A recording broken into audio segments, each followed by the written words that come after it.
예, 여러분 반갑습니다. 시청자 여러분 그리고 국민TV 조합원 여러분, 김광진입니다. 젊은 사람 치고 왜 이렇게 재미가 없냐 너는. 우리 톡쇼는 여러분들께 참여로 다시 할게요.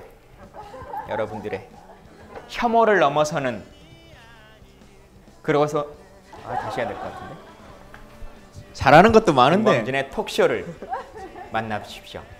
뒷부분 다시 한번 할게요. 팟빵 게시판을 통해서, 팟짱이죠? 팟빵인가? 야, 여러분께서는 지금 사이다 토론 턱 쏘는 방송.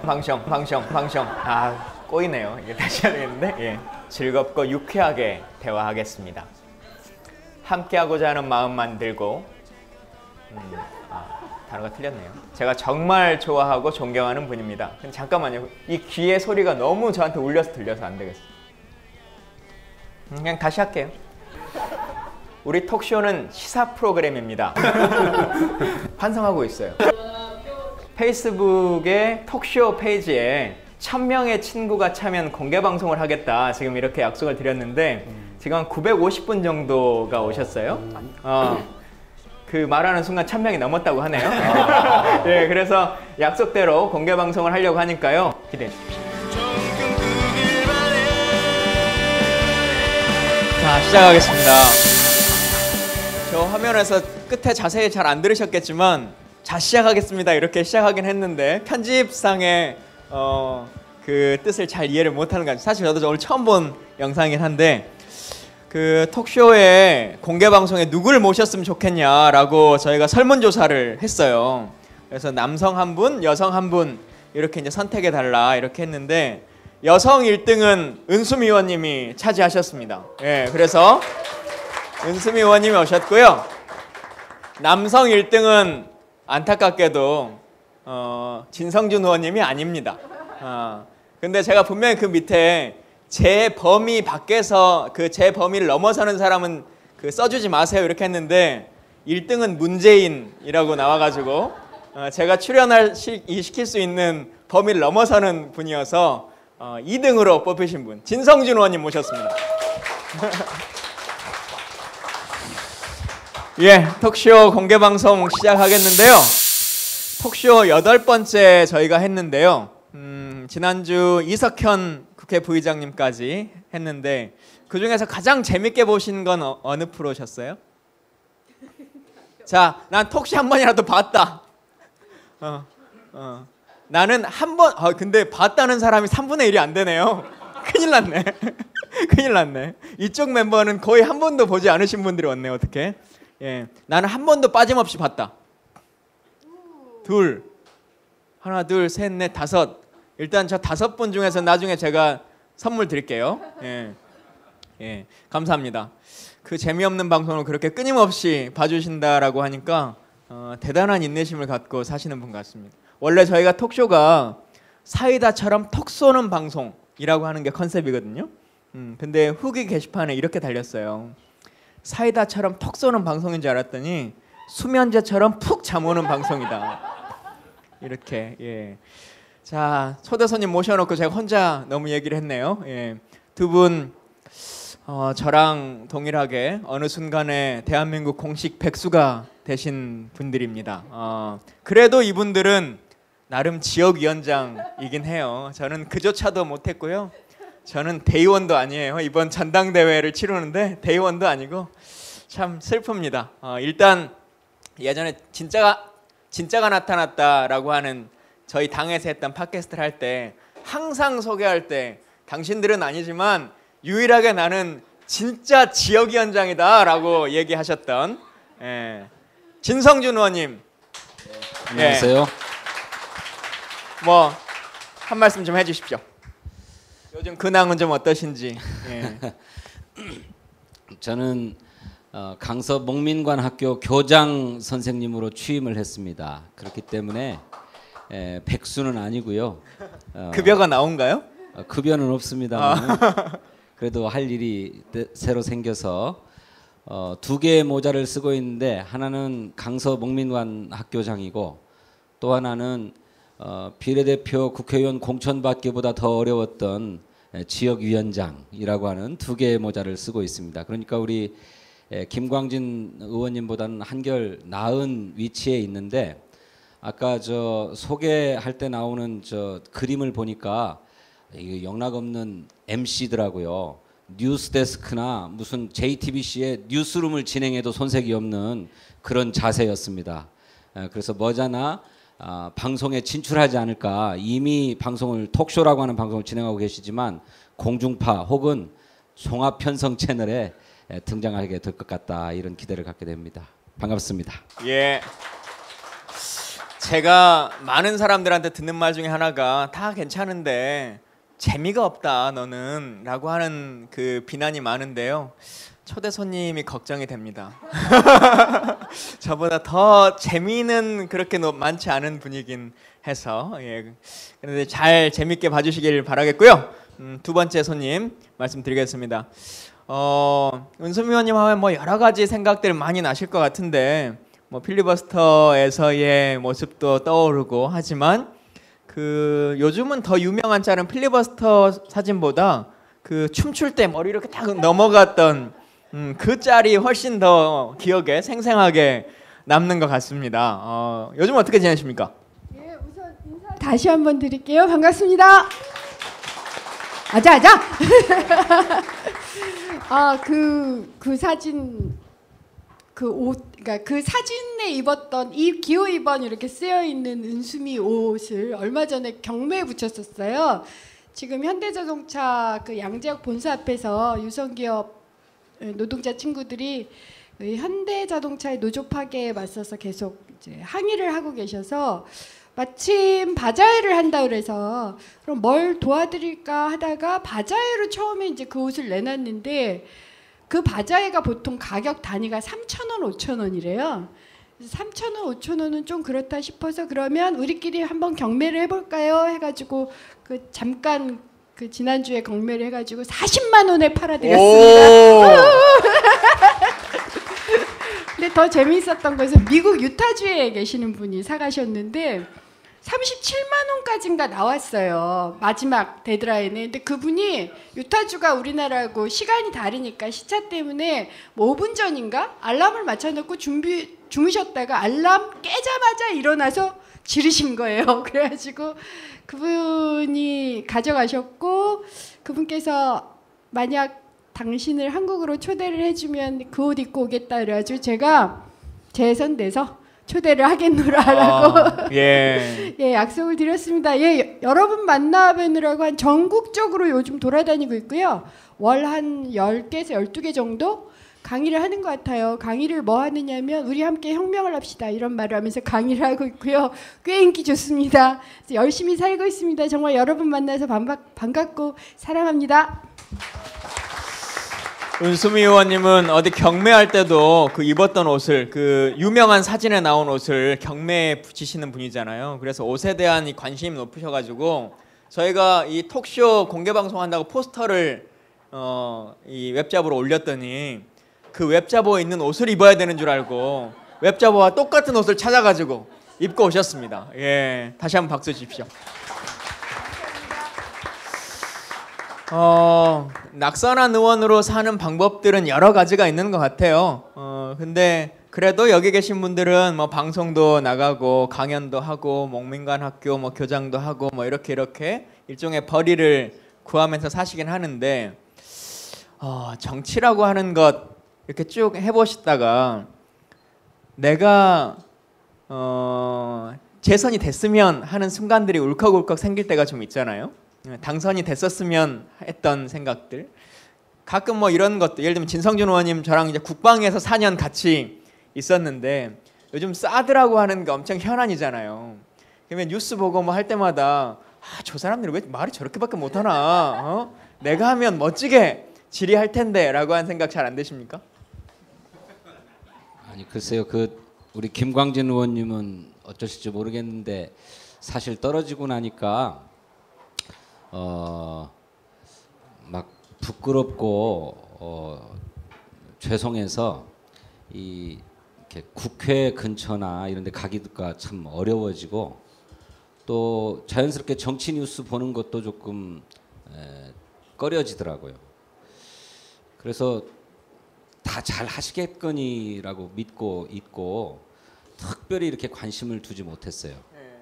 그래서 내가 재선했으면 훨씬 잘했을 텐데 하는 생각은 별로 못 해봤습니다. 못 해보고 다만 굳이 재선을 안 시켜드려도 되겠는데요.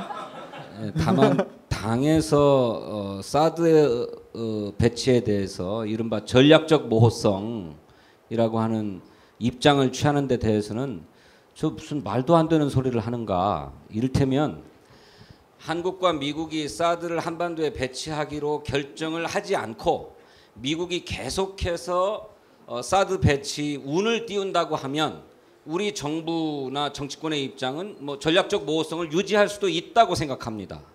그것은 미국과 중국 사이에서 등거리 외교를 해야 되는 현실적 이유 때문에 그럴 수도 있다고 보여지는데 이미 배치하기로 결정했는데 야당이 이 문제에 대해서 입 다물고 있다? 전략적으로 모호하다? 그건 그냥 전략적으로 수용하겠다는 얘기와 뭐가 다릅니까? 그렇기 때문에 그런 것은 입장이 아니다. 저는 그렇게 생각해요. 정의 지도부가 안보 행보를 통해서 이른바 중도층 또 무슨 보수층한테 좀 어필하려고 하는 전략적인 방침을 세웠다고 한다면 왜 조건부 찬성론 정도를 당론으로 정하지 못하는가? 이를테면 다음과 같은 조건을 충족해야 된다. 첫째, 우리 국민의 부담이 없어야 한다. 이것은 미국의 주한 미군의 요구로 들여오는 것인 만큼 우리 국민의 부담은 필요 없다. 부담돼서는 안 된다. 두 번째로 주변국이 적극적으로 동의하지는 못하더라도 묵시적으로 이해하는 정도의 조건은 만들어져야 되겠다. 세 번째로 배치 지역의 주민들이 찬성해야 되겠다. 세 가지의 조건이 충족되면 찬성하겠다는 정도의 입장 낼 수 있잖아요. 그리고 국회에서 그 조건이 충족됐는지를 꼼꼼히 따져서 비준 여부를 결정하겠다.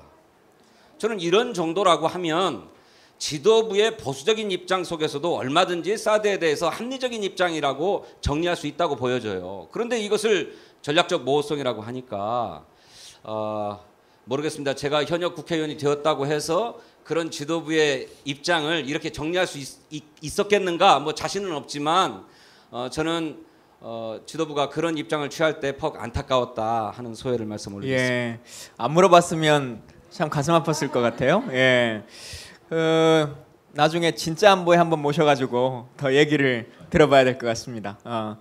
은수미 의원님 요즘 제가 보면 잘 읽고 있는 글이 하나 있어요. 어떻게 하면 재벌이 될 수 있을까? 열심히 생각을 하면서 한때 유행했던 그 노래 중에 그게 있잖아요. 내 평생 소원은 재테크하여서 재벌이 되기를. 그런 노래가 있는데, 예. 누구를 지칭하는지는 저는 주어는 말하지 않았습니다. 근데 딴지일보에 요즘 글을 열심히 기고하고 계시더라고요. 제목이 정확하게 재벌이 말하지 않는 21가지 돈 버는 비법. 21가지의 리스트는 이미 머릿속에 다 써놓으신 거예요? 예, 머릿속에 써놨는데 이건희 동영상서부터 뭐 정일선 그 운전기사 폭행 사건까지 하도 사건이 많이 나가지고요. 요즘 약간씩 순서도 바꾸고 소재도 좀 바뀌어지면서 사실은 우리나라가 돈을 꽤 버는 나라거든요. 근데 점점 더 여러분들은 호주머니가 지금 가벼워지고 있고 제가 지역위원장으로 있는 중원은 상당히 힘들어요.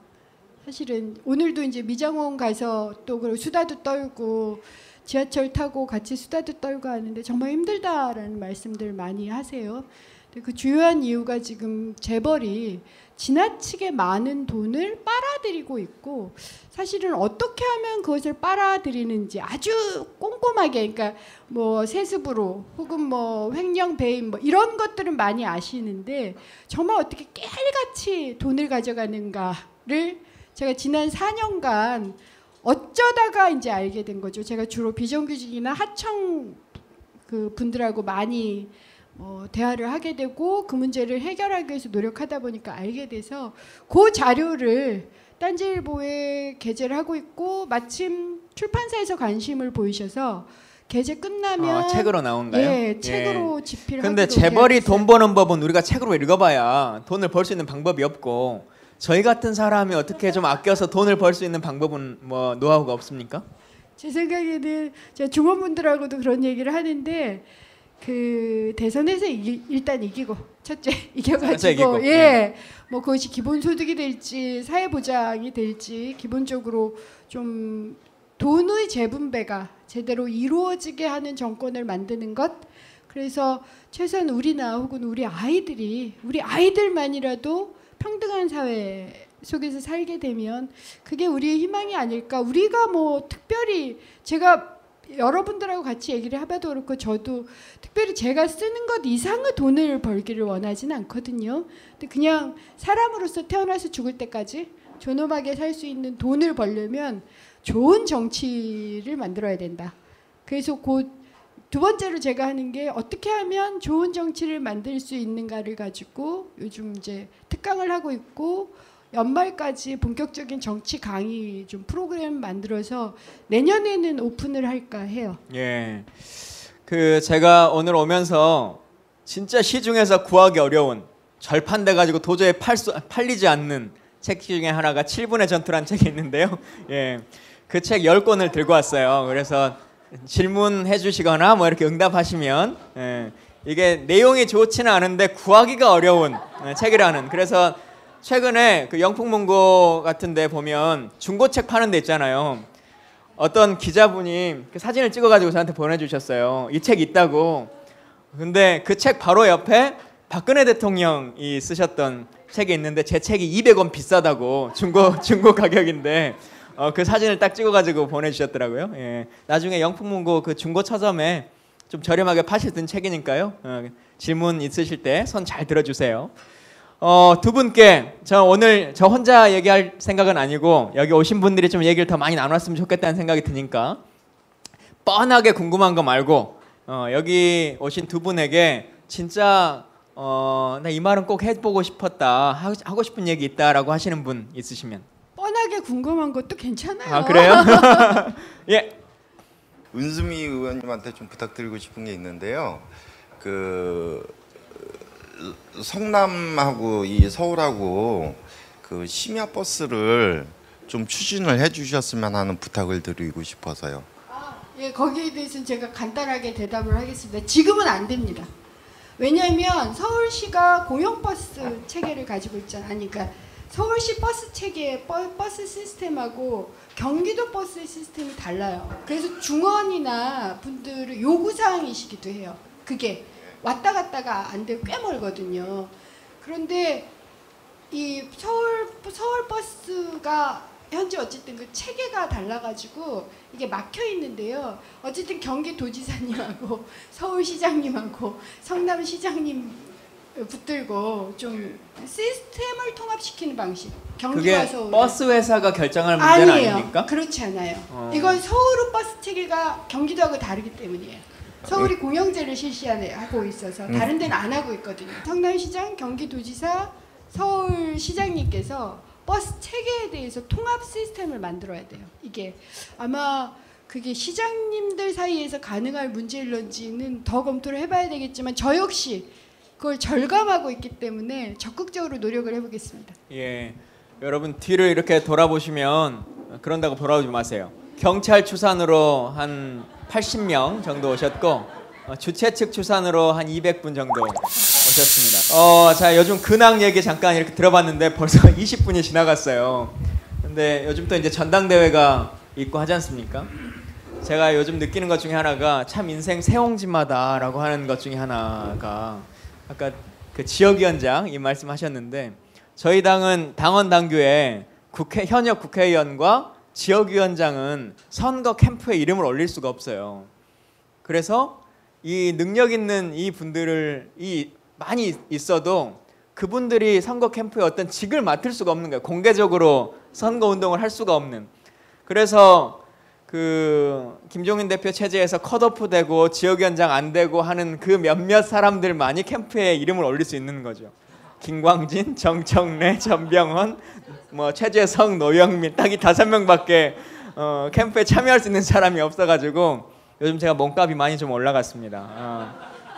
추미애 예, 제가 후보님 추미애 후보의 대변인이신 것 대변인을 같은데, 그쵸? 맡고 있는데 이 두 분은 뭐 공식적으로 누구를 지지한다고 어떻게 말할 수 있는 분들은 아니긴 한데 제가 그걸 여쭤보려고 하는 게 아니라 4년간의 생활을 통해서 저희 당의 모습을 보면 제가 4년 있는 동안 당 대표가 한명숙 대표부터 해서 시작해서 한명숙, 문성근 쭉쭉쭉쭉쭉 해가지고 김종인 대표까지 총 몇 분 대표를 모셨을까요? 비대위까지.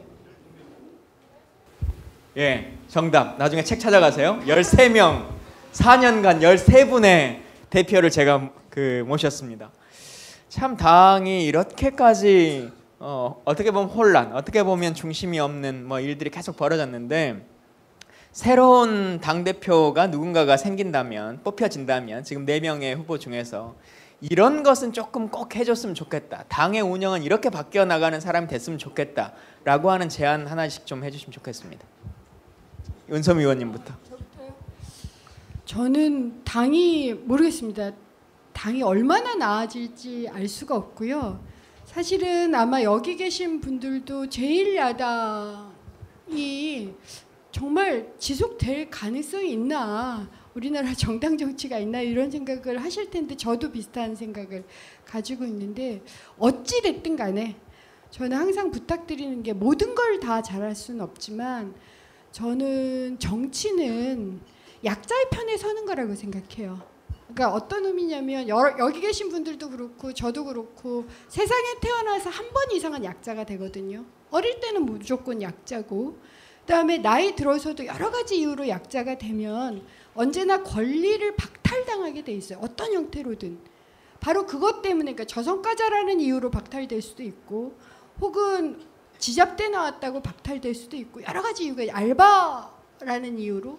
그럴 때마다 있어야 되는 게 전 정치라고 생각을 하고요. 그래서 정치는 보수든 진보든 물어나고 약자의 편에 서는 건데, 바로 그것을 주도하는, 그것이 어떤 이름이든 저는 그것이 정치 존재 이유라고 생각을 하기 때문에, 모든 걸 다 잘할 수는 없지만 특히 약자의 편에 선다라는 확실한 시그널을 줄 수 있는 행동을 해달라라고 부탁을 드려요. 예를 들어서 사드 문제, 국민의 생명과 안위가 달려있는 문제고요.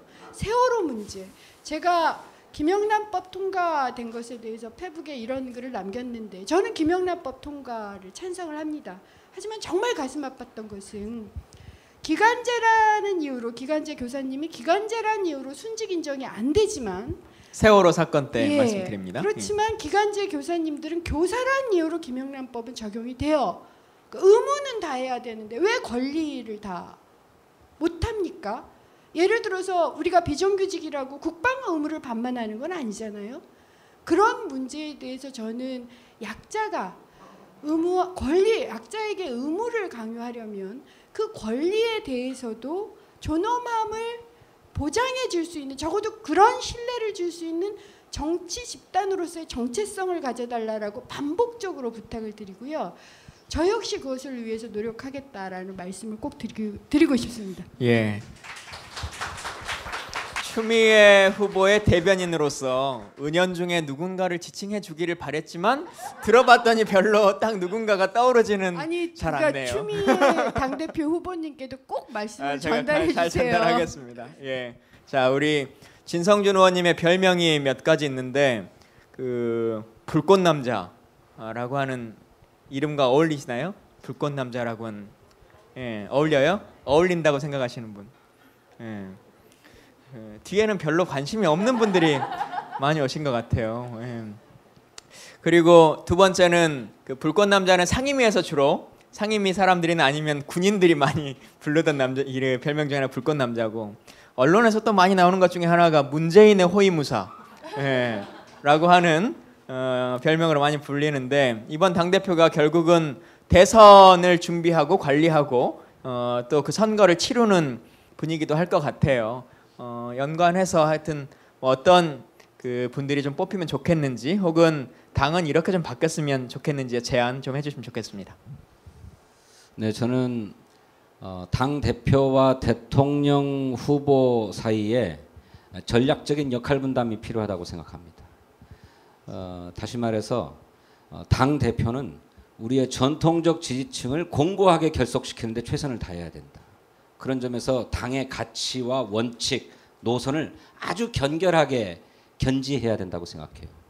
그에 비해서 우리 당에서 선출될 대통령 후보는 상대적으로 폭넓고 여유롭게 유연하게 행보를 해서 이를테면 지지층을 확장해 가야 된다고 생각해요. 이게 잘 역할 분담이 이루어져야 하는데 지금 거듭해서 사드 얘기가 나오는데 지도부의 노선이 틈이하니까 이를테면 우리 당의 가장 유력한 대권 후보가 사드 문제에 대해서 선명한 입장을 내놔야 되잖아요. 이거 원점에서 재검토해야 된다. 국민적으로 공론화해서 결정해야 된다라고 하는 입장을 내놓지 않습니까? 그러면 대통령 후보에 대한 지지층을 축소시키죠. 그리고 당 대표는 당의 전통적 지지층을 이탈하게 만들지 않습니까? 이러면 안 된다. 그래서 당 지도부는 아주 견결한 원칙을 견지해서 전통적 지지층들을 공고하게 결속시키도록 하고 그에 비해서 대통령 후보는 좀 더 광폭 행보를 할 수 있도록 하는 이런 전략적인 역할 분담이 필요하다 이렇게 생각해요. 그런 점에서 보면 이를테면 이번 전당대회를 통해서 선출될 당 대표 또 지도부는 굉장히 선명했으면 좋겠다. 그리고 우리 당의 가치와 노선을 견결하게 지킬 사람이었으면 좋겠다. 저는 그렇게 생각합니다. 그런데 이제 누가 되든지 간에 제가 꼭 당부하고 싶은 것은 뭐냐면 지구당을 좀 제발 좀 부활시켜 달라고 하는 것입니다. 현대 정치는 정당 정치인데 정당의 기초가 되는 지구당이 현재는 불법 조직입니다. 그래서 중앙당과 시도당만 있을 뿐이지 그 밑에 이른바 지역위원회라고 하는 것은 전부 편법 조직에 불과해요. 그래서 지역위원회의 이름을 걸고는 활동을 못하죠. 그러니 저나 은수미 의원님이 다 지역위원장이고 우리 양양자 후보님도 마찬가지로 지역위원장이십니다마는 지역위원장 이름으로는 아무것도 일을 못해요. 그러니 개별 연구소를 만들거나 무슨 포럼을 만들거나 목민관 학교 같은 것을 만들거나 이렇게 할 수밖에 없단 말이죠. 그런데 자칫하다가는 이런 포럼이니 연구소니 학교니 이런 걸 만들어서 정치활동을 하게 되면 사전선거운동의 권력공산이 매우 높아져요. 실제로 이것 때문에 고통을 당한 정치인들이 꽤 있습니다. 그러니 무슨 고비용 저효율 정치를 없애겠다고 해서 지구당을 없애겠다고 했는데 지구당이 없어졌다고 해서 고비용 정치가 없어진 게 아니란 말이죠. 그거는 다른 방식으로 제어하도록 하고 이를테면 생활 현장에서 지역구 현장에서 정당 정치가 활성화될 수 있도록 지구당 반드시 부활시켜야 된다 이렇게 생각하고 이번에 보니까 추미애 후보께서 지구당을 부활시키겠다 이렇게 약속을 했는데 다른 분들은 그런 얘기를 안 했던 것 같아요. 예. 저는 뭐 누구를 찍으라고 말하는 건 아닌데 예. 은연중에 감사합니다. 제가 이제 지구당 위원장 얘기를 사실은 더 얘기를 좀 여쭤보려고 했었는데 말이 나왔으니까 자연스럽게 얘기를 물어갈게요. 실제 해보니까 저도 이제 함께 여는 미래라고 하는 일종의 연구소라고 하는 것을 만들어서 활동하고 강서 목민관 학교라고 하는 것을 만들어서 CMS 이제 후원도 받고 강연도 하고 이제 이런 일들을 하고 계시고 은성 위원님 혹시 소위 말하는 돈이 들어올 수 있는 그 공식 계좌를 갖고 계십니까? 아니요, 아직까지는 그러면 연말까지 강연하고 뭐 이제 이렇게 하는 걸로 혼자 버텨 나가시는구나. 그럼 사무실 운영은 하고 계세요? 아니죠. 그러니까 사무실은 있어요. 왜냐하면 제가 이제 중원에 내려간 지 20개월이 됐는데 처음 내려갔을 때 얻은 꽤 비싼 사무실이 있거든요. 그걸 어떻게든 내놓으려고. 왜냐하면 그게 꽤 돈이 한 거의 200만 원. 그냥 놔두고 있는데 200만 원쯤 들어요. 그래서 거기서 한 7, 80만 원짜리로 이제 낮추려고 해도 안 나가잖아요. 그냥 12월까지 버텨야 되는데 문제는 그 사무실에 간판이 없어요. 그러니까 지구당이 불법이기 때문에 과거에 제가 그래서 찾아봤어요. 2004년 때까지는 지구당이 있었을 때는 지구당에서 활동하는 당원들, 활성화된 당원들이 약 이제 평균 한 10개 동 정도가 있는 한 개 구라면 2,700명 정도 됐어요. 근데 이번에 대의원 대회를 한다고 해서 어쨌든 거기 그러니까 간부들은 있게 되거든요. 그 숫자가 120명이에요. 그리고 그 120명이 제 사무실에 와서 회의를 하거나 논의를 하면 불법이에요. 그래서 계속 음식점을 돌아다니면서 회의를 하고 있거든요. 그러니까 결국 이렇게 된 것 같아요. 지역의 뭐 각종 뭐 새마을 바르게 살기 뭐 이런 끊임없이 많은 조직들은 다 있는데 그 조직들하고 결합해서 우리의 야당의 입장을 전파도 하고 모임도 갖고 아침 점심 저녁으로 밥도 먹고 할 지구당 조직은 사라진 거죠. 전 이게 벌써 이렇게 된 게 10년, 12년쯤 되거든요. 근데 이 상황을 저는 이제 이번에 처음으로 원외 정치인이 돼서 활동을 하면서 알았는데 12년 동안 그럼 왜 이걸 놔뒀는지 답 중에 하나는 이런 거예요. 예를 들어서 한 지역에, 그러니까 한 뭐 중원구면 중원구에 국회의원이 하나 있어.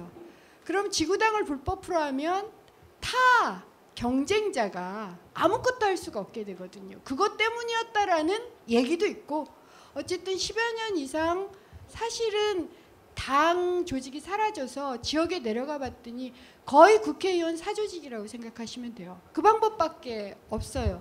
지금 그래서 좀 심각한 상황이 아닌가 싶어요. 예, 그러니까 사실 지구당과도 연관되긴 하지만 제가 이 말씀을 드리고 싶었던 건 그거예요.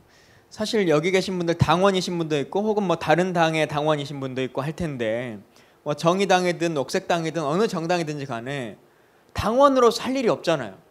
어디 선거 몇 년에 한 번씩 있을 때마다 부르면 투표장에 가서 그냥 한 번씩 투표하는 거 말고, 그것도 사실 제대로 된 권리 행사나 잘 되는 것도 아니고, 중앙위원이나 대의원 되는 것도 내가 신청한다고 그중에 뽑히는 것도 잘 아니고, 이번에 뭐 신청제나 추천제를 만들어내긴 했습니다만 그러더라도 누군가 그냥 임명해가지고 암암리에 소위 짬짬이 이렇게 되는 것들이 훨씬 더 많고, 제가 진성준 의원님 보면서 제가 조강특위 면접 보고 뭐 이런 얘기 하다가도 그 얘기 했어요. 지역위원장 되면 진성준 의원님 하는 것처럼 강서의 모습처럼 이렇게 순천에도 좀 만들어 보고 싶다. 협동조합 형식으로 만들어서 다양한 프로그램들도 하고, 그 조합원, 그러니까 당원들인데 조합원처럼 이제 운영이 되는 거죠. 그렇게 해서 심지어는 음악회도 하시더라고요. 당원이 함께하는. 예. 근데 그런 여러 가지 것들을 하고 계신데, 이제는 민주주의라고 하는 것이 특출난 지도자 한 명이 나타나서 나를 따르라라고 하는 그 시대를 이제 좀 넘어갔으면 좋겠다. 그래서 당원들의 목소리가 어떻게든 좀 반영되고 그것을 그 집행될 수 있는 구조라고 하는 것을 만들어 나갈 수 있는 것이 정말 필요한데, 계속 얼마나 저 사람이 똑똑한 사람인가라고 하는 논쟁에 빠져드는 거거든요. 그런 고민 같이 좀 해봤으면 좋겠고, 몽빙원학교 이번에 4기 모집하시나요? 뭐 상시적으로 모집합니다. 예. 3기는 현재 진행 중이고, 예. 8월 9일 날 개강을 하는데 2주간의 방학에 들어갔어요. 그러면 이제 8월 9일부터 후반기 2학기를 실시하고. 그건 그러면 강서에 지역구를 두신 분만 신청할 수 있습니까? 원래는 그렇게 운영했는데 워낙 많은 분들이 좀 듣고 싶다 이렇게 청하시는 분들도 있고, 그래서 관계없이 오실 수 있겠다고 하시는 분은 다 받아들이는 것으로 하고 있습니다. 예. 꽤 비싸지 않아요? 월 얼마 아니 그러니까 그 회비가 있었는데 예, 기억으로? 월 10,000원이 회비고요.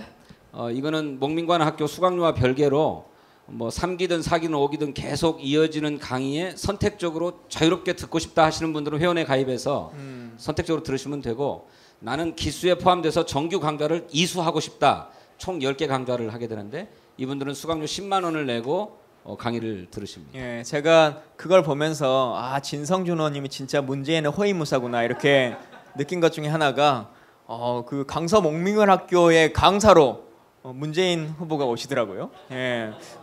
그 정도 급을 갖고 있는 강서 목민관학교 3기인데 4기에는 제가 갑니다.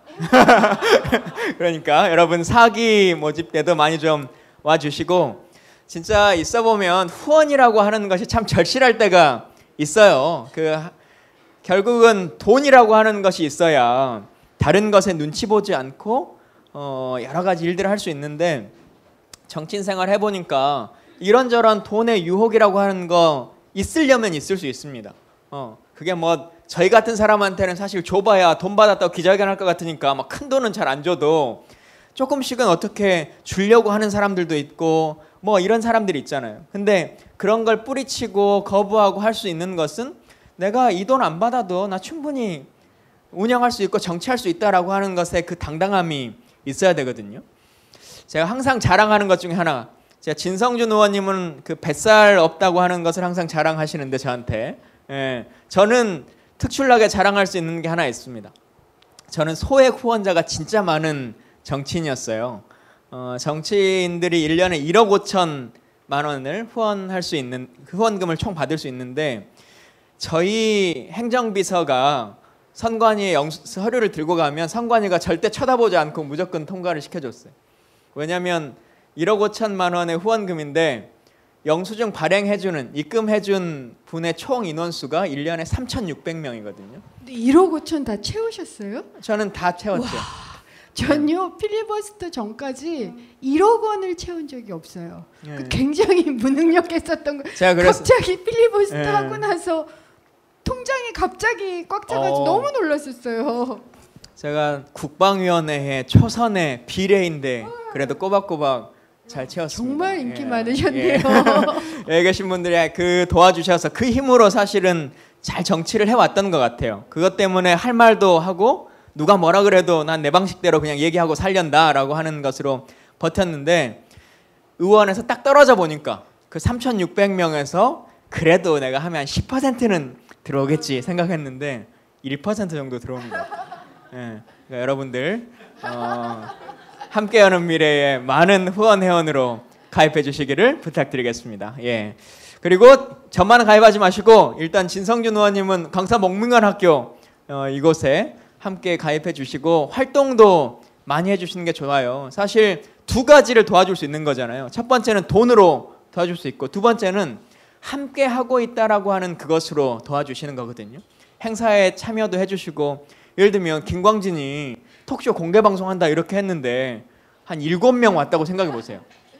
그럼 국민TV에서 다음부터 김광진하고 이 방송 하자고 하겠어요? 안 하잖아요. 그래도 이렇게 많은 분들이 함께 와주셔서 그 힘이 되는 것 같습니다. 두 분 이렇게 그 톡쇼 함께 하고 계신데 혹시 방송 보셨어요? 저는 한 번 봤어요. 누구 죄송합니다. 누구 나올 때 보셨어요? 누구? 진선미 의원 나올 때 봤습니다. 진상미 의원 나올 때. 예. 그러면서 어떤 생각 드셨는지 방송을 하는 김광진에게 하고 싶은 조언 일단 하나 좀 해주시고 두 번째는 왜 나는 안 불러주나 이런 생각 안 하셨어요? 아니요. 저는 요즘 좀 별로 나가고 싶다 이런 생각이 아니요. 아니었고. 아니 제가 팟캐스트를 굉장히 좋아해요. 그래서 듣는 팟캐스트가 무척 많았는데 오히려 낙선을 하고 나서 듣는 팟캐스트 시간이 줄었어요. 그러니까 이렇게 생각하시면 되는데 그래도 국회의원으로 있을 때는 옆에 9명의 친구들, 동료들이 같이 해주기 때문에 사실은 이제 n분의 1로 맞는 역할들이 있는데 지금은 이제 거의 제가 혼자 뭐 강의안 짜고 일정 조정하고 그 다음에 뭐 지역하고 하다 보니까 팟캐스트를 한두 개밖에 못 들어요. 그래서 사실은 김광진 의원님 팟캐스트도 열심히 들으려고 했는데 도저히 시간이 없어서 못 듣는다는 것 좀 사과를 드리고요. 예. 그다음 좀 재미가 없는 건 맞았어요. 아니 왜 가슴 이렇게, 아프게 듣고 있습니다. 왜 이렇게 진지해요? 아니, 그러니까 저희가 정통 시사 토크쇼입니다. 그래서 저희는 정통 시사 토크를 지향하기 때문에 아니 정통 시사 토크하고 진지하다는 거하고 재미없다는 건 같이 가는 게 아니잖아요. 예. 정통 시사 토크도 진지하고 재밌을 수가 있는데 저보다도 재미가 없는 것 같아. 저도 진지하거든요. 예. 제 주위에 있는 분들이 항상 그래요. 게다가 그러다 보니까 어쨌든 친한 분들을 섭외할 수밖에 없잖아요. 매번 좀 재미없는 진지함만 갖고 있어요. 첫 번째 진선미 의원, 두 번째 우원식 의원, 세 번째 우원식 의원님은 재미없으세요. 우원식 의원님 진짜 그래서 재미없는. 저는 안 들어요. 우원식 의원님 나올. 그러니까 예. 우선 재밌는 사람들을 섭외를 하시는 게 그러니까 조금 추천하자면 누구를 좀 불렀으면 좋겠다. 요즘 TV조선인가 강적들에 나오신 김갑수 씨를 갑자기 섭외를 한다든가 괜찮으세요? 예. 아니면 여쭤보세요. 예를 들어서 뭐 말빨이 센 뭐 누가 하여튼 뭐 진중권? 그런 진중권 예. 씨라든가 혹은 왜 요즘 팟캐스트 하다가 그만두는 사람들 있잖아요. 그만둔 뭐 유시민 뭐 어쨌든 유시민 노유정 장관은 비싸요. 뭐 하여튼 근데 정치인이 팟캐스트나 이런 방송을 하면서 재미있기까지 하긴 참 어렵죠. 야, 어떻게 이 말을 저렇게 진지하게 할 수 있을까요? 본인의 변명이에요. 이미 이제 우리 저 청취자들의 귀가 굉장히 많이 높아져서 과거에 뭐 김어준, 뭐 정봉주, 뭐 또 이재희의 이동형 이런 분들이 너무나 이렇게 정치 비판을 신랄하고 시원하게 또 재미있게 해주셔가지고 수많은 팟캐스트들이 생겼지만 그거에 버금가게 재미있게 하는 데가 별로 없잖아요. 근데 정치인들은 조심스러움이라는 게 있는 거거든요. 그러니까 국민을 대표하는 사람으로서의 이른바 품위도 좀 지켜야 되겠고 또 품격도 좀 지켜야 되어서 말을 자꾸 가리게 되잖아요. 그런데 그런 것에 전혀 구애받지 않고 막 질러대는 분들하고 비교해서 똑같이 재밌어라라고 하는 건 저는 잘 안 되는 일이다. 진성준을 위한 변명이라고 생각합니다. 기각. 생각하고요. 탈락. 예, 저희가 1부를 거의 마무리할 시간이 이제 되고 있는데요. 사실 별로 얘기도 나누지 못했는데 거의 40-50분이 이제 흘러갔어요. 물론 2부에도 이분들 계속 계시니까 더 얘기를 나눌 건데 1부를 마무리하면서 요즘 기자분들이 참 많은데 기자가 질문하지 않는 기자 이런 걸 가지고 기사들도 많이 나고 그래요. 근데 항상 어디 가나 질문 많이 하는 기자가 있죠.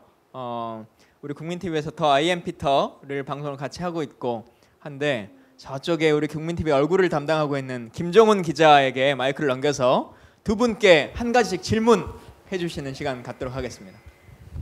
그걸 기대하지 않았는데. 마이크를 잡고 있었어. 네. 예, 일단은 저는 그 톡쇼의 경쟁 프로인 더 아임피터 연출하고 있는 김종훈이라고 합니다. 일단 반갑습니다. 네. 그래도 제가 그 톡쇼를 하면서 가슴 아프지 않게 생각하는 유일한 방법 중에 그 하나 중에 하나는 아이엠피터가 뒤를 받쳐주고 있다. 아직 한 주도 아이엠피터보다 떨어지진 않았다. 이렇게. 그 아임피터 좋은 프로니까 많이 좀 봐주시고요. 김 기자가 간다 그 코너도 많이 좀 아껴주세요. 예, 일단은 저는 우리 은수미 의원님 같은 경우는 그 어떠세요? 그 지금 선거에 떨어지고 나서 성남에서 쉽지 않은 길을 걸어가시는 것 같은데 지금 현재 상태가 어떠신지 그런 것도 좀 궁금하고요. 아니 저는 이제 걱정을 한 게 낙선을 한 경험을 했던 의원들이 제가 떨어지고 나니까 이렇게 불러가지고 뭐라고 하시냐면 일주일쯤 흐르면 가슴이 아프고 2주쯤 되면 눈물이 막 흐르고 한 달이 되면 뼈가 부서지는 고통이 있대요. 그래가지고 그런가 싶었는데 전 아니에요. 그게 사람마다 다른 것 같은데 저는 모르겠어요. 그러니까 물론 전 재선을 위해서 도전을 하고 있지만 지금 원외 정치인으로서 그리고 정치인으로서의 도전이 저한테는 굉장히 새로운 경험이에요. 왜냐하면 제가 원내에 있을 때도 현장을 많이 돌아다녔어요. 제가 항상 365일 동안 320곳을 현장을 돌아다닌 적도 있다. 근데 그 현장은 어떤 현장이면 항상 저를 필요로 하고 환호하는, 고마워하는 이런 현장이었는데요. 지금은 굉장히 다양한 곳, 다양한 분들하고 만나게 되고 예를 들어서 제가 어디 앉아가지고 무슨 시장 바닥에 털푸덕 앉아가지고 전을 찢어 먹고 뭐 인사하고 이렇게 왔는데 하루 만에 저희 지지자께서 오셔가지고 뭐 어느 시장에 가서 그 전 먹었다며 이런 얘기를 하세요. 그러면서 생활상의 문제들을 10대에서부터 하여튼 60대, 70대까지 너무 자연스럽게 만나 뵙게 되고 이분들은 굉장히 다양한 생각들을 보게 돼서 저로서는 기회가 이 새로운 때문에 도전. 곁들여서 한 가지 더 이어서 여쭤보면은 재보궐에 나오실 생각은 지금 갖고 계신가요? 아니 전 중원을 떠날 생각이 없어요. 전 중원 시민들께 그러니까 그러니까 중원 시민들께 뭘 해드릴 수 있는지 모르겠지만 전 약속은 지킬 생각인데 두 가지를 제가 약속을 드렸어요. 하나는 저 중원에 오래 살 겁니다. 왜냐하면 저 중원에 20개월 동안 계속 떠날 사람이라는 얘기를 들었어요. 심지어는 낙선을 하고 난 그 다음날 제 바로 옆 아파트에서 이삿짐이 나간 거예요. 근데 제가 사는 아파트에서 이겼거든요. 근데 그 아파트 주민들께서 거봐. 벌써 나가잖아. 이런 소문이 쫙 돈 거예요. 근데 한 3, 4일 후에 제가 엘리베이터에서 밤 늦게 한 11시, 12시쯤에 위층 사시는 할머님을 만나 뵙고 안녕하세요 그랬더니 할머니께서 안 갔어? 그러시는 거예요. 그래서 서로 따져봤더니 바로 옆 아파트인데 전 계속 살 거고 그래서 저도 오래오래 살 수 있는 좋은 도시를 만들겠습니다라는 약속 하나 했고요. 두 번째로는 제가 선거 동안 가장 가슴 아팠던 게 거기가 애들이 많은데 애들이 다니는 통학로나 안전한 요게 안 돼 있어요. 그래서 우리 아이들을 위해서 뭐 하나는 제가 원내에 있든 뭐 하나는 확실히 기여하겠다라고 약속을 했거든요. 그 약속은 꼭 지킬 거예요. 저 우리 진성진 의원님한테 하나만 꼭 여쭙고 싶은데 결국에 내년 대선을 생각을 하면은 야당이 선명성을 강화해야 될까요? 아니면은 현재의 모습처럼 더 야권을 더 통합적으로 아우를 수 있는 모습으로 가야 될까요? 우리가 지난 선거에서 물론 뭐 다른 부정 선거에 뭐 저런 것도 있었지만 어쨌든 3%가 부족해서 진 것 아닙니까? 그러니까 표를 더 얻어야 되고 표를 더 얻으려면 우리를 지지하지 않았던 사람들에게 마음을 열도록 다가가야 될 것 아니겠습니까? 확장은 당연한 과제입니다. 그런데 아까도 말씀드렸던 것처럼 그것을 당과 대통령 후보가 서로 적절하게 전략적으로 역할 분담해야 된다는 것입니다. 당은 당의 전통적 지지층을 공고하게 결속시키는 일을 해야 하고 대통령 후보는 상대적으로 폭넓고 유연하게 접근해서 확장해 나가야 된다 이렇게 생각해요. 그래서 당 전체의 노선이 이른바 확장성을 위해서 유연해지거나 온건해져 버리면 우리 가장 열렬한 지지층들 그래서 가장 최선봉에서 민주당의 가치를 지키고자 하는 분들이 이탈하고 비판 쪽으로 돌아서게 되잖아요. 그러니까 그렇게 하지 않도록 당의 지도부나 당의 대표는 선명한 노선을 계속 견지하고 대통령 후보는 그런 바탕에서 이른바 중도적이거나 중간지대에 있는 사람들까지를 포용해내기 위해서 보다 더 넓은 사람들을 주위에 불러 세우고 그렇게 해 나가야 된다. 저는 그렇게 생각합니다. 저희 당에서 오랜 기간 전략기획위원장을 맡으셨거든요. 예, 그 뒷말은 안 하겠습니다. 예. 예, 저희가 나름 좀 친하게 잘 지내가지고 농담처럼 말했었는데 그 농담만 하다 보면 좀 와전될 것 같아서 안 하는 게 나을 것 같아요. 예. 이렇게 1부를 마치고요. 5분 정도 자리 세팅을 하고 2부 시작하도록 하겠습니다. 기대해 주십시오. 모든 이가 하나 되어 즐기는 전국 제전, 전국 장애인 제전. 2016년 10월 충남에서 열리는 그 즐거운 축제에 당신을 초대합니다. 예, 여러분 1부 잘 보셨습니까? 예, 2부가 이제 시작됐는데요. 2부는 훨씬 더 화려한 면면의 분들이 함께 하고 계십니다. 여러분께서는 김광진의 톡쇼 2부 공개 방송을 보고 계십니다. 박수 한번 주세요. 예. 훨씬 더 화려하다니까 좀 기분 나빠지려고. 제가 그럴 줄 알았어요. 진성진 의원님이 뒤끝이 좀 세요. 아, 그래요? 예. 여기 두 분 때문에 화려해요. 예. 화려했지만 훨씬 더 화려해진 오신 분들 소개를 잠깐 더 드려야 될 것 같아요. 근데 이미 워낙 유명하신 분들이어서 개별 소개가 필요할까 싶긴 하지만 그래도 짤막하게 인사 겸 소개드리겠습니다. 여기 하나, 둘, 셋, 넷, 다섯, 6명의 사람이 있는데요. 유일하게 매달 꼬박꼬박 월급을 받는 분입니다. 그것도 국가로부터 돈을 받고 있는 강남구의 여선웅 구의원입니다. 예. 네, 반갑습니다.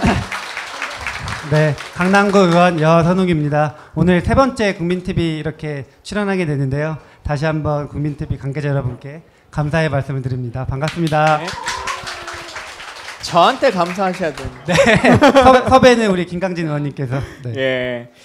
그리고 그 옆에 지난번 저희 6번째인가요? 5번째 같이 나오셨어요. 청년 특집으로 나왔었는데 전에 전에 혁신위원 하셨고 이번에 전당대회에서 청년 부분 최고위원 출마하셨습니다. 이동학 후보 나오셨습니다. 네, 반갑습니다. 톡쇼가요 생각보다 저희 이제 게스트들 출연료가 굉장히 비싸가지고 제가 이번 한 번 더 나오라고 해서 기쁜 마음으로 제가 왔습니다. 아 지난번에 출연료가 있었어요? 좀 많아 보이게 말씀하세요. 상당히 많아가지고 예. 망설임 없이 또 나오게 됐습니다. 예, 그 출연료는 여러분의 후원 그 조합비로 지급되는가요? 가시는 길에 CMS 회원가입 꼭 좀 부탁드리겠습니다. 예. 세 번째 함께 하고 계신 분인데요. 양향자 지금 이번에 여성위원장 후보로 나오셨습니다. 네. 제가 4.13을 하고 나서 바로 또 선거에 돌입하다 보니까 90도 인사가 아직 이렇게 이번에 최고위원 여성 부문 출마한 양향자입니다. 예, 그 톡쇼가 어느 순간부터 국회의원 선거 떨어진 사람들만 출연하는 그러고 보니까 여기까지도 떨어졌어요. 여기도 출마했었거든요. 물론 경선에서 큰 표 차이로 지긴 했지만 우리 이동학 위원까지 출마했었는데 쉽지는 않은 것 같아요. 현실 정치에 참여한다라고 하는 것. 여기는 그래도 비례대표라도 의원 배지라도 달고 해봤었는데 두 분은 그조차도 하지 못하는 상태에서 출마를 하게 됐죠. 쉽지 않은 일이에요. 이게 어떤 문제가 있냐면 저희가 일부에서 말한 것처럼 지역위원회라고 하는 것도 저희는 그래도 실질적으로 운영할 수 있었어요. 왜냐하면 의원 사무실은 낼 수 있거든요. 그래서 공간도 있고 보좌진들도 할 수 있고 문자 메시지도 보낼 수 있고 의정보고회라고 하는 이름을 통해서 본인 설명회도 막 할 수 있는데 똑같은 후보자인데도 의원 배지가 없는 상태일 때는 사실 그조차도 문자 한 번도 마음대로 못 보내는 그런 일들이 있거든요. 그런 이야기들 뭐 겸해서 이야기 나눠보면 좋을 것 같은데 대기업 다니시고 그래도 꽤 대한민국에서 남부끄럽지 않게 이렇게 성장해 오셨을 것 같은데 네. 국회의원이라고 하는 것으로 떨어지면서 어찌 보면 유일하게 최근 들어서 실패 아닌 실패를 하셨을 것 같아요. 어떤 생각 좀 드셨어요? 저는 실패가 사실은 전공입니다. 전공. 실패한 삶이었었고 그 실패 속에 가만히 있지 않고 다시 일어섰기 때문에 실패에 머물러 있지 않았기 때문에 우리 모든 분들이 함께 공감해 주셨던 것 같습니다. 저는 이번에 사실은 외로웠어요. 여러 번 외로웠는데 입당할 때 외로웠고 광주 내려갈 때 외로웠고 이번에 또 최고위원 선거 나올 때 외로웠어요. 왜냐하면 저한테 주어진 좋은 길이 있었습니다. 그걸 내려놓고 선택하려고 하니까 외롭더라고요. 왜냐하면 다 반대를 하는 입장이니까. 근데 그 외로운 길을 선택할 수 있었던 것이 우리 지지자들 덕분에 여러분들의 힘이 되었습니다. 꼭 이러면 안 되는데. 근데 그렇게 해서 결국 떨어졌잖아요. 네. 네. 제가 이름이 향자인데 향자 아름다운 사람 아니 향기로운 사람이잖아요. 이제 선자로 바뀌었어요. 선한 사람, 낙선자. 그래서 선한 일을 지금 열심히 하고 있습니다. 우리 특히 실업계 고등학교 학생들 불러주면 어디든지 제가 가고 있고요. 그리고 대학생들 또 직장맘들 저를 필요로 하는 곳에는 어디든지 달려가고 있습니다. 네. 예. 두 분은 제 기억에는 없는 것 같긴 한데 당내 선거 이런 거 뭐 경선 빼고 그 국회의원 경선 빼고요. 당내 선거에 뭐 출마해 보신 적 있습니까? 두 분? 없습니다. 없으시는 거. 없죠. 저는 경선 3번, 본선 1번. 네. 그것만 많이 했어요. 근데 저희한테 물어보지 마시고요. 저는 세 분한테 물어볼 게 많기 때문에 네. 아니 뭐 했으면 좀 조언을 뭐 구해보려고 했는데 두 분들이 별로 열심히 의정 활동을 하시지 않은 것 같아요. 저는 그 청년위원장 선거도 나가봐서 떨어져봤고 본인이 해본 최고의 당직 가장 높은 거 뭐 해보셨어요? 저는 전략기획위원장. 전략기획위원장. 뭐였더라?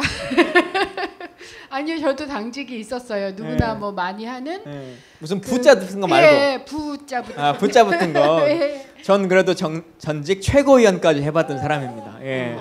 예. 청년 예, 그런데 몫으로. 떨어졌어요. 예. 제가 최고위원 하면 그랬으면 안 좀 되나? 조언이나 뭐 이렇게 말씀을 들으려고 했는데 일단 그냥 바로 마이크를 넘겨야 될 것 같습니다. 아, 그러고 보니까 당선되신 분이 한 분 계시네요. 네. 당선자로서 이 두 분께 뭔가 조언 한마디 좀 해주세요.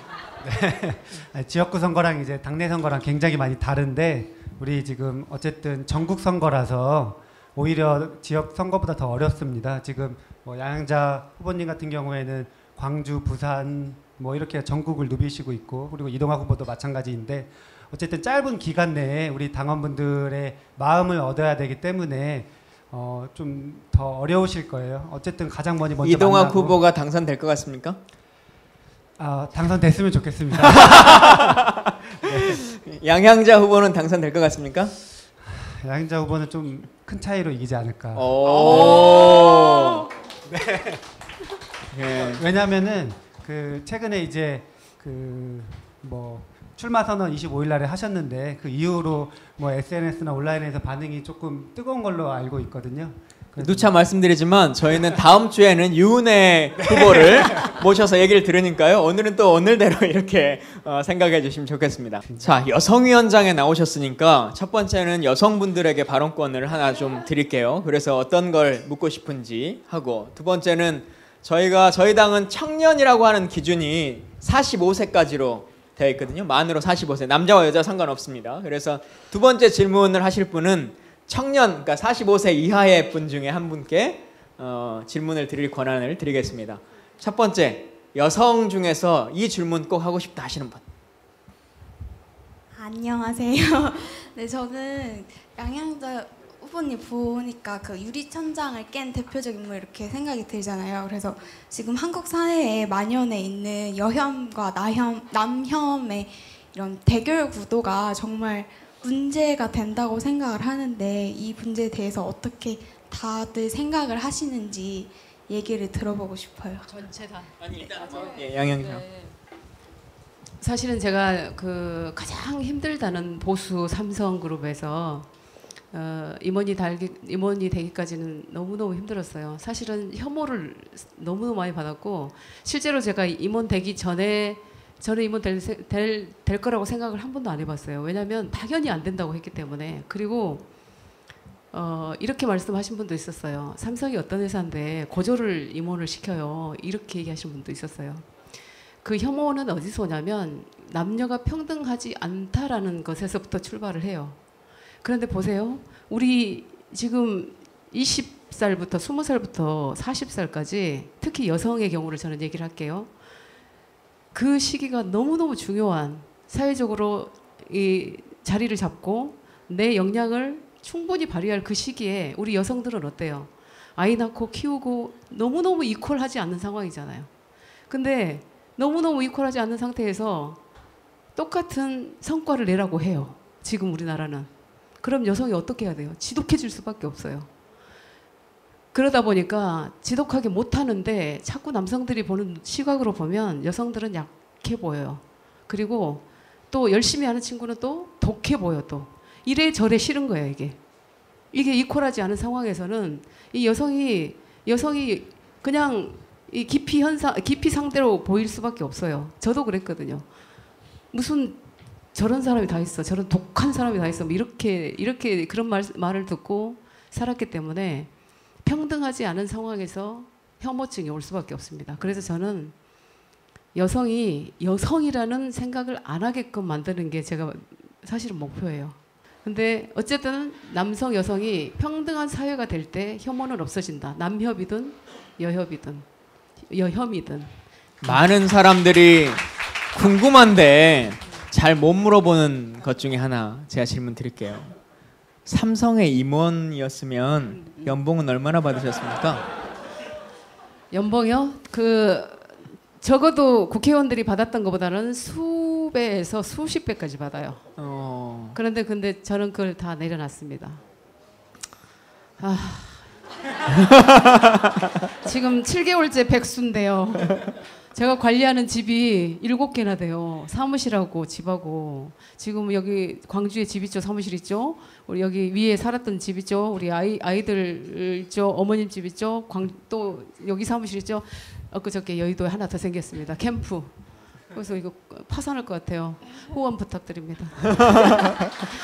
여성위원장이 된다고 해서 여러분 돈이 나오지 않습니다. 네, 맞습니다. 그 오해 중에 하나 그런 거 있어요. 막 최고위원 되면 월급도 나올 것 같고 뭐 하잖아요. 아까도 말씀드린 것쯤에 제가 전직 최고위원을 해봤던 사람으로서 그때 제가 4년 전에 그 4.11 총선 치를 때 최고위원이었거든요. 그때는 의원도 아니었어요.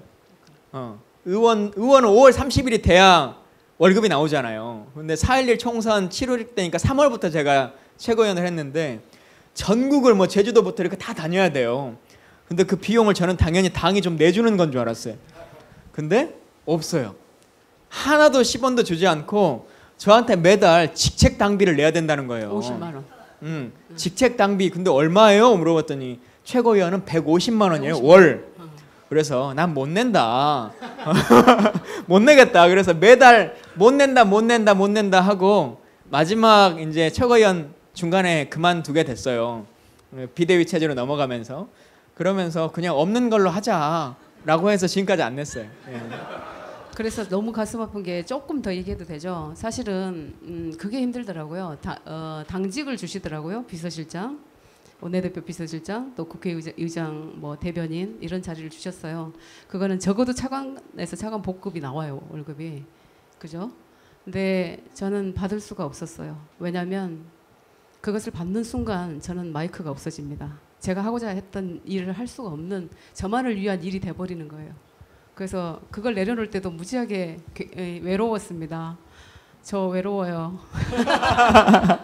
저도 하나 질문 좀. 예. 저는 이런 질문 드려도 되나 모르지만 어쨌든 정치인으로서 계속 포부를 갖고 계실 거라고 생각해서 사실은 이건희 동영상이 배포가 됐을 때 JTBC가 이걸 보도할까, 손석희의 JTBC가 보도할까 이런 이제 문제 제기가 있었어요.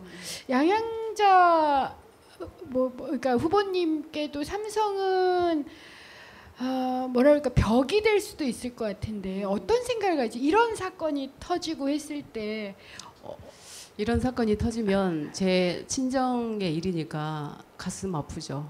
힘들고 그리고 많은 분들이 물어오는 그 자체가 가슴이 먹먹하기도 하고 이런 문제가 안 생겼으면 좋겠다는 생각을 하고요. 그렇습니다. 예, 자, 두 번째 질문으로 이동학 위원께 질문하실 분 찾습니다. 예, 카메라 뒤쪽에. 네, 안녕하세요. 저는 청년 NGO 활동가고요. 질문 드리고 싶은 건 청년들이 이제 좀 정치에 관심을 갖거나 그런 분들이 실제적으로 존재하긴 하는데 정치 경험이 많이 부족해요. 그래서 이렇게 뭐 민주당원들이나 한 50대, 60대 되신 정치 꽤 하신 분들이랑 얘기를 하다 보면 그 속도를 따라가지 못하더라고요.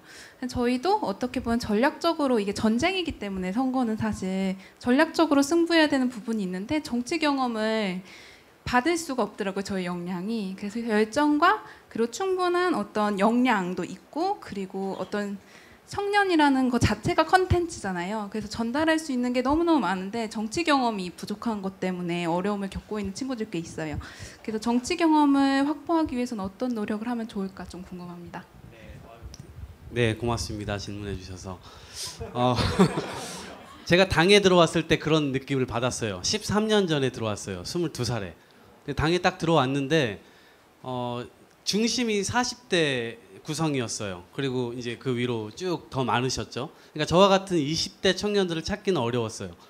그러다 보니까 하는 일이 이제 사실은 복사하고 이제 그러면서 사실 귀동냥 하면서 들으면서 배우는 것도 많았죠. 근데 한켠에는 이 당에 학생위원회라는 것이 있었으면 좋겠다 이런 생각을 했어요. 근데 그걸 만드는 지 몇 년 걸렸는지 아세요? 제가 7년 걸려서 그걸 만들었어요. 그래서 대학생위원회, 물론 저 혼자 만들었던 것은 아닌데 이 당의 당원 당규에 학생들도 나이는 어리지만 본인들의 의견이 있고 이 의견을 당에 전달하고 이것이 정책화될 수 있는 통로 자체가 만들어졌으면 좋겠다. 그런 생각이 들어서 이제 학생위원회라는 것이 지금 당에 만들어져 있고, 그런데 이제 한 가지 또 뭐가 있냐면 당에 사실은 당원들을 교육하고 이게 시킨다라는 의미가 아니라 함께 우리가 집권하거나 선거에 이기려면 모두가 같이 깨어 있어야 되잖아요. 그러니까 덮어놓고 2번 찍어. 그럼 설득이 안 되는 거잖아요. 누군가는. 이 설득을 시키려면 우리가 알아야 되는데 이 교육 시스템이 당에서 원활하게 돌아가질 않아요. 그거는 청년만의 문제도 아니고 전 세대가 다 같이 겪고 있는 문제예요. 예를 들어 국민연금 문제가 터졌다. 당원들은 잘 몰라요. 그냥 뉴스 보고 우리 당의 입장이 저런 것보다 하고서는 그냥 하는 거죠. 그런데 그럴 때마다 당에서 친절하게 우리 당 당원들에게 혹은 청년 당원들에게 혹은 시민들에게 이거를 정말 간략한 메시지로 혹은 영상 2, 3분짜리라도 만들어서 배포할 수 있다면 저는 그게 강력한 무기가 된다고 보거든요. 그래서 청년들이 정치에 좀 참여할 수 있게 하기 위해서는 정당이 좀 더 친절해질 필요가 있다. 아마 이제 그 공약이 이제 저의 청년위원장 공약에 들어가게 될 것이고 그게 구체적으로 뭔지 모르겠지만 더불어대학교라는 거를 아주 그 김성준 의원님께서 훌륭히 하고 계신 목민관 이런 것들을 좀 저녁에 만들어서 당원들과 그다음에 시민들까지 함께 공부하면서 할 수 있는 그런 기회를 좀 많이 열려고 하고 그걸 청년위원회에서부터 시작하면 참 좋을 것 같아요. 두 번째는 활동하고 계신 청년 NGO 그런 이제 청년 단체들이 좀 있잖아요. 그런 데 가서 관심을 가지고 토론회도 참여하시고 어디에 듣다 보면 저는 거기에서부터 조금씩 이제 열릴 마음도 열리고 머리도 열리고 그런 기회를 경험하게 되거든요. 그래서 그런 부분들을 많이 좀 참여해 주시면 어떨까 이런 두 가지 말씀드립니다. 네. 네, 감사합니다. 본인의 당선 가능성은 몇 % 정도 된다고 생각하십니까? 아니 저하고 술 마시면서 야 이번엔 네가 되니까 네가 나가. 야 내가 도와줄게 이랬는데 자꾸 떨어진다고 하니까 한 49% 정도 솔직하게 49% 정도 당선 가능성을 보고 있습니다. 그런데 많은 분들이 저 사람 저거 불가능할 거야 라고 하는 판에서 이기면 더 재밌잖아요. 지금 그 판이 만들어지고 있는 것 같습니다. 의심을 더 많이 해주세요 여러분. 고맙습니다. 진성준 의원님은 아예 마이크를 손에서 놓으셨어. 예, 뭐 특별히 그러니까 저는 이를테면 당직자를 대표해서 비례대표 국회의원을 했는데 그러다 보니까 저의 존재가 이를테면 여기 계신 은수미 의원님이나 또 양향자 후보님 또 김광진 의원님처럼 이렇게 그 대중을 대표하는 국민을 대표하는 정치인으로서 이렇게 모두 전환이 좀 잘 안 됐다고 생각해요. 그래서 이번 총선 때도 패배했지 않았는가 이렇게 생각하는데 여전히 저의 관심은 당에 있습니다. 어떻게 정당 정치를 정상화하고 또 정당 정치를 극대화해낼 것인가. 그런데 정치와 정당에 대한 혐오는 굉장히 크잖아요. 그런데 정당을 대표하는 정치인들, 이를테면 국회의원들 또 일상적으로 텔레비전에 주목을 받는 이 사람들만 잘하면 정당 정치는 정상화되는 것인가 극대화되는 것인가 저는 그렇게 생각하지 않거든요. 그런데 저도 여전히 숙제는 뭐냐면 정당의 일상적인 정당 활동이라고 하는 게 있는가, 일상적인 정치 활동이라고 하는 게 무엇인가. 이를테면 저는 80년대에 학생운동을 했는데 학생운동 할 때에는 이를테면 독재 저항에서 유인물을 은밀하게 뿌리자 또는 학내 시위를 하자 또는 가두 시위를 하자 뭐 이런 것들이 일상적인 정치 활동이었어요. 일상적인 투쟁이었어요. 그것으로 나는 실천하고 있다 이렇게 굳게 믿었거든요. 그런데 이제 그런 시기가 아니고 합법적이고 제도적인 정당에 들어와서 정당 활동을 일상적으로 벌인다라고 하는 것은 무엇일까? 어떻게 해야 되는 것이 정당 활동인가? 그 잘 해답을 못 찾겠단 말이죠. 그런 점에서 세 분은 또 어떻게 생각을 하시는지 좀 듣고 싶습니다. 먼저 여선웅 의원님부터 잠깐 얘기를 해보시면 어떻겠습니까? 네, 저도 이제 당직자로 정당을 시작을 했기 때문에 진성준 의원님의 고민을 평소에도 저도 가지고 있었고 일반 당원들이 당에 와서 어떠한 역할을 할 수 있을까, 참여를 할 수 있을까 이런 고민들을 쭉 가지고 있는데 사실은 되게 해결하기 어려운 문제인 것 같아요. 그 선거가 있으면 사실은 당의 모든 그런 당 교육이나 이런 연수 프로그램들이 사실상 중지가 되고 선거에서 우리 당의 후보를 당선시키기 위한 쉽게 말해서 선거 활동이 시작되기 때문에 선거가 없는 기간 동안에는 그렇다면 당원들의 참여를 어떻게 이끌어낼 수 있을까 이런 고민들을 최근에 많이 하고 있었는데 아시는 것처럼 저 같은 경우에는 1만 집토라고 직접 민주주의를 실행할 수 있는 이런 프로그램들을 만들어서 당원분들과 함께하고 있습니다. 그래서 점점 이렇게 당원분들이 참여할 수 있는 공간들을 이런 고민들을 많이 하는 사람들이 고민을 하는 사람들이 많아지고 있어서 이런 프로그램이 차차 이제 해결될 거라고 보고 있습니다. 네. 네, 저는 이 정당의 이 가장 큰 이 경쟁자가 교회라고 생각해요. 이 교회에 가면 모든 생활 영역이 그 안에 다 들어 있어요. 예. 그래서 예를 들어 무슨 사건에 휘말렸을 경우 같은 교인인 변호사에게 상담을 받기도 하고 혹은 육아를 같이 하기도 하고 교육을 같이 하기도 하고 아이들 교육도 같이 하기도 하고 그런 생활에서 나오는 그런 문제점들을 정당에서 같이 보완해 줄 수 있다면 우리가 정치와 이 생활에 굳이 구분이 필요한 것인가 이거 충분히 생각해 볼 수 있는 문제죠. 그래서 이 교회 모델을 정당이 철저하게 공부하고 함께 그 방향으로 좀 갈 때 이 정당이 이 생활에서의 정치를 충분히 구현해낼 수 있다 이렇게 보고 또 한 가지는 그러면 아까 말씀하신 대로 지구당에 관해서 어떻게 운영할 것인가. 전 지금 이런 모델도 너무 멋지거든요. 왜 그러냐면 예를 들어 지역에 노인위원회가 또 있잖아요.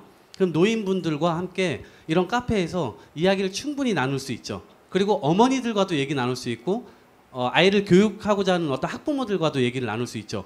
그런 게 지역위원회별로 활발하게 일어나면 그걸 누군가 한 명이 정리만 하면 되거든요.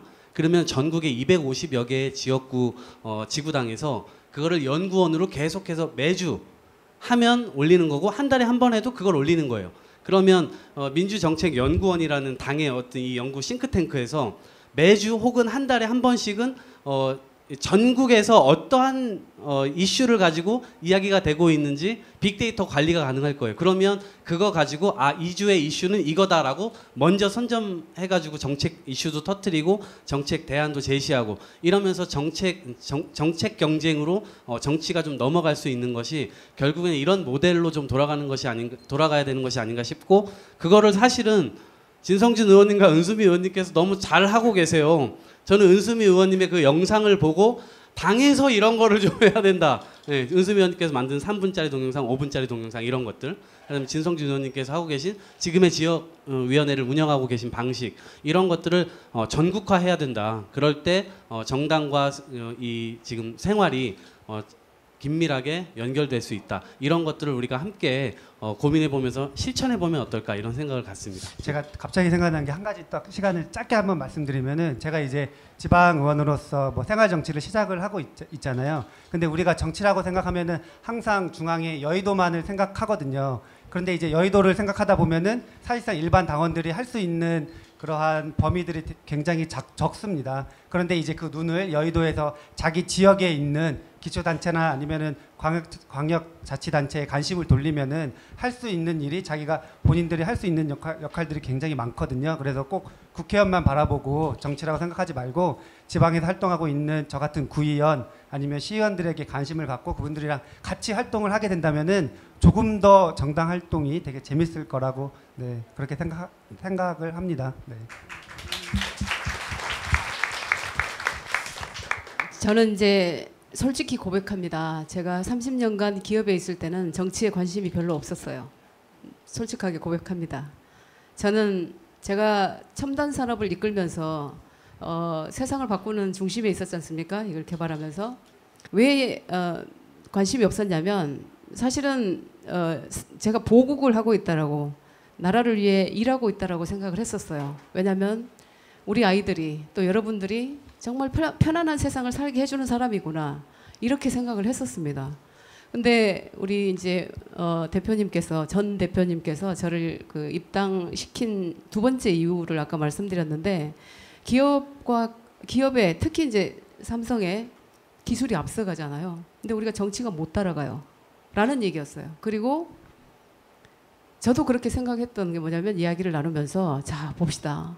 지금 포켓몬고 나오고 막 알파고 나오고 하죠. 그런데 갑자기 알파고 얘기가 나오니까 책이 막 나와요. 이때서야. 그리고 그러면 우리는 어떻게 해야 되는가 이런 상상을 하면서 그걸 맞춰서 가요. 그거를 하는 데가 이제 학회라든지 세계 트렌드, 요새 얘기하는 4차 산업 이런 트렌드를 보면서 기업은 그렇게 앞서간다는 얘기죠. 근데 우리 정치는 어때요? 그거를 준비하고 하려면 앞서가 있어야 돼요. 그리고 그런 역량을 있는 사람들을 키우려면 교육은 그 앞에 가 있어야 돼요. 근데 우리 현실은 그렇지 않다 이거죠. 근데 저는 이제 기업에 있으면서 그런 생각을 전혀 안 했는데 문 대표님하고 여러 번 얘기를 하면서 그런 생각이 들었습니다. 아, 이제는 30년간 내가 관심이 없었던 이 정치에 대해서 그동안에 제가 겪었던 수많은 그런 경험 그리고 기술 이걸 정치에 녹여내겠다. 특히 지금 위원장, 전국 여성위원장으로 나온 이유도 제가 정말 이 없던 길을 나 혼자 유리천장 얘기했잖아요. 깨야 되잖아. 누가 안 깨줘요. 그걸 제가 깰 수밖에 없어요. 그러려면 잘 못하는 우리 친구들 모아서 하게끔 만들고 그러려면 교육밖에 없어요. 정치 교육도 시켜줘야 돼요. 그래서 똑같은 상태로 만들어서 정치인을 입성을 시키고 이렇게 해야 되지 않습니까? 그래서 없던 길 만들려고 이렇게 했습니다. 예, 박수 주세요. 자, 계속 이어나가도록 하겠습니다. 여러분께서는 지금 김광진의 톡쇼 공개방송 2부를 함께하고 계십니다. 여기 이제 초대 손님들도 모셔놓고 얘기들 계속 나누고 있는데 사실 오늘 원래 원 주제 중에 하나는 이거예요. 톡쇼가 어떻게 하면 좀 재밌어질 거냐. 앞으로는 어떻게 하면 더 많은 사람들이 볼 수 있는 방송이 될 것 같으냐라고 하는 게 중요한 오늘의 공개방송의 이유거든요. 그래서 개편을 좀 하려고 생각하고 있어요.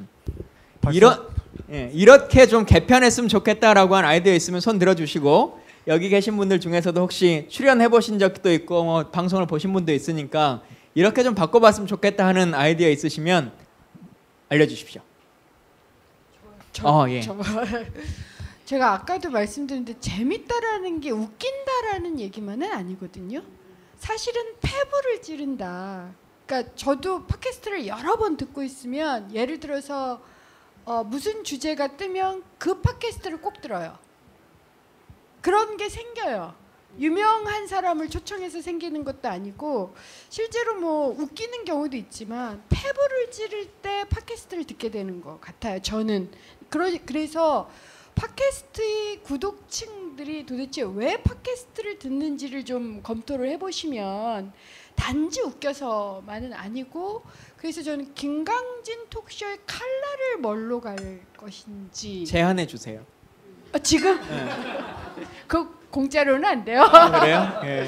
저는 그런 것도 하나의 칼라인 것 같아요. 사람들이 정치인이나 정치 집단에 대한 불신도 있지만 궁금함이나 혹은 어쨌든 답답함이 있어요. 적어도 근데 이제 김광진 톡쇼를 보면 수많은 정치인들이 나오는데 저는 그러니까 그걸 하시는 김광진께서 사회자께서 정말 톡 쏘는 질문을 준비해야 된다고 생각해요. 정말 그 사람이 대답하지 않으면 안 되는 질문들 청취자들한테 받아도 좋고요. 굉장히 중요한 사회적 질문들이 있어요. 그러면 그 질문에 대해서 질문 자체가 굉장히 의미가 있다 보면 상대가 어떤 대답을 하시든 정치인들은 말을 조심하는 건 맞지만 상대가 어떠한 질문을 하든 매우 중요한 인터뷰가 되는. 그러니까 8월 달에 저희가 은수미 의원을 초대해서 진짜 폐부를 찌르는 질문을 제가 준비하도록 하겠습니다. 기대해 주십시오. 네. 자, 또 잠깐만 질문에 대한 얘기를 하셨는데 저희 이제 기업에서 정말 잘 올라가려면 가장 중요한 항목 중에 하나가 정확한 질문 잘하는 사람이에요. 그 질문에서 모든 게 스타트가 되기 때문에 그래서 질문을 잘하셔야 돼요. 질문해 주세요. 유은혜 후보에 대해서 어떻게 생각하십니까? 그렇죠. 그럼 폐부를 찌르는. 저 유은혜 후보님 정말 그 말씀드리고 싶었어요. 제가 우리 당에서 가장 존경하고 진짜로요. 처음에 들어왔는데 이렇게 따뜻한 분이 없는 거예요. 저 가장 존경하고 제가 가슴 아플 때 항상 먼저 가서 이렇게 상담하고 그랬어요. 근데 요즘은 조금 보면 이제 그렇지만 여전히 저를 사랑하고 계시고 제가 가장 존경하고 그리고 선거가 끝나도 뭐 누가 이기든 이길 겁니다. 유은혜 후보가 안 돼야 되는 이유. 내가 돼야 되는 이유 말고 유은혜 후보가 안 돼야 되는 이유. 유은혜 후보님 뭐 월급 받잖아요. 아, 야. 이건 그렇고요. 저는 이렇게 생각합니다. 이원혜 후보님도 있고 저도 있는데 사실은 내년 뭐 우리가 대선을 생각하면 두 사람 다 분명히 쓰임이 있다고 생각을 해요. 그러면 이제 이원혜 후보님이 안 돼야 되는 이유라고 물어보시니까 굉장히 그런데 저도 역할을 받으면 우리가 외연 확대에 굉장히 중요한 역할을 할 수 있을 것 같아요. 그러면 두 사람을 이렇게 투톱으로 내보내면 얼마나 좋습니까? 손혜원 위원장은 어제 페북에 외연 확대를 위해서는 유은혜 후보가 돼야 된다 이렇게 쓰셨던데. 그 외연 확대의 해석이 굉장히 다를 수가 여러분 이런 거 있어요. 바라시는 거죠? 예. 저도 잘할 수 있어요. 저도 이동학 후보한테 그러면 하나 질문할게요. 아니 이동학 후보님 지난번에 나오셔도 떨어지셨잖아요. 네. 그럼 이번에 또 나와서 뭐가 달라졌는데 내가 그러니까 떨어질지 안 떨어질지 모르지만 자칫 이게 내가 청년이가 그냥 관성으로 나온다 이렇게 보일 수도 있거든요. 그러면 뭐가 달랐다 이런 말씀을 해주셔야 될 것 같아요. 네. 사실 제가 다음 주부터 은수미의 톡쇼로 바뀔 것 같아요. 예. 수능만 재수가 있는 줄 알았는데 청년위원장도 재수가 있네요. 제가 이번에 재수생입니다. 지난번에 사실은 이런 소리를 많이 들었어요. 너가 나이가 몇 살인데 벌써부터 청년위원장을 나오냐. 예, 여러분들 아시고 계시겠지만 우리 당 청년위원회 연령이 만 45세 이하로 되어 있고 대의원 분포가요. 작년 기준으로 70%가 40대 이상이에요. 그러니까 사실상 20, 30대는 무언가 뭐 발언을 한다거나 그 회의 체계에 참석해서 무언가를 주도적으로 하기가 굉장히 어려운 분위기에 있어요. 작년과 올해 마찬가지예요. 예. 그러니까 사실상 여러분들께서 뭐 보시다시피 청년 문제가 일어나거나 혹은 새누리당에서 청년 정책을 내놨어. 그러면 청년위원회에서 대응했다라는 얘기 들어보신 적 있으세요? 본 적 있으세요? 저는 청년위원회가 우리 당 청년위원회가 도대체 왜 이렇게 이 상태를 유지하고 있는가 여기에 대해서 저는 의문을 지난 십수년간 가져왔고 이것을 다시 본령으로 되돌려 놓는 것이 아니 저의 1년 일입니다. 전하고 뭐가 달라졌냐고요. 그러니까 상황은 달라진 게 없는데 저의 의지는 더 강력해졌습니다. 저의 강력한 의지를 가지고 이번엔 반드시 이기고 싶어서 그래서 청년위원회가 제대로 청년들 대변해내고 우리 당의 미래가 이렇게 발달하는 것 대외적으로 보여주고 이런 것들을 제가 더 깊게 한번 해보고 싶다 이런 말씀 드리고 싶습니다. 다음 주에 김병관 의원도 작년 선거랑 명확하게 달라진 게 하나 있어요. 작년 선거에 비해서 유력한 후보였던 김광진이 이번엔 나오지 않는다는 거. 예. 자, 아까 손 드셨는데 아까 질문을 한번 하셔서 혹시 다른 분 있으시면 먼저 제가 발언권 드리고. 예. 안녕하세요. 저 국민TV 조합원입니다. 예, 오늘 이렇게 왔는데 간단히 말씀드릴게요. 이렇게 젊은 사람들이 많이 왔다는 거에 대해서 굉장히 놀랐고요. 여기 계신 분들이 이렇게 젊은 청년들한테 인기가 많다는 건 참 좋은 것 같습니다. 양양자 위원장님께 한번 질문을 드리고 싶습니다. 좀 심각한 질문인데 좀 받아주시면 좋겠습니다. 일단 삼성에서 일하셨고 그 다음에 뭐 유리벽을 깼다는 개인적인 성공 스토리를 갖고 계신데 저 개인적인 의견은 삼성 같은 회사는 한번 망해봐야 정신을 차린다고 생각을 합니다. 저는 지금 40대 후반이고 삼성에서 일은 하지 않았지만 여기 계신 모든 젊은 사람들이 다 일하고 싶어하는 대기업에서 10년 정도 일한 경험도 있습니다. 그런데 물론 개인적인 성공 스토리는 굉장히 존중받을 만한 일이고 그렇게 해서 성공했다고 하면 그 성공했던 사람은 본인의 능력이 있다는 것을 인정받았다고 저는 생각은 합니다. 그렇지만 삼성 같은 회사에서 일을 해서 성공했다는 것은 그 삼성이라는 회사가 했던 경영 방침과 사회에 영향을 줬던 거에 편승했다는 얘기도 사실은 된다고 저는 보거든요. 자, 그러면은 정치라는 것은 결국은 아까도 은수미 전 의원께서 말씀하셨지만 약자를 보호하고 아니면 약자가 생기지 않게 하거나 소외받는 사람이 생기지 않게 하는 게 정치라고 저는 믿고 있습니다. 그러면 개인적인 성공 스토리를 떠나서 그 삼성은 저는 당연히 삼성이나 이런 회사들은 굉장히 비난받을 소지가 많은 회사라고 생각을 하는데 앞으로 그런 회사를 비난하거나 그러니까 그 폐해를 지적하거나 아니면 그 폐해가 낳은 이 사회 전반적인 문제를 개선하실 생각은 없습니까? 단순하게 그냥 내가 여기서 이렇게 성공을 했고 나는 거기에 시스템을 알고 그 기술이 따라가는 거에 대해서 나도 그거를 알고 있으니 정치도 그런 식으로 따라가야 된다라고 하는 것은 저 솔직히 공감하지 못하겠습니다. 정치가 어떻게 기술의 발전을 따라가게 하겠습니까?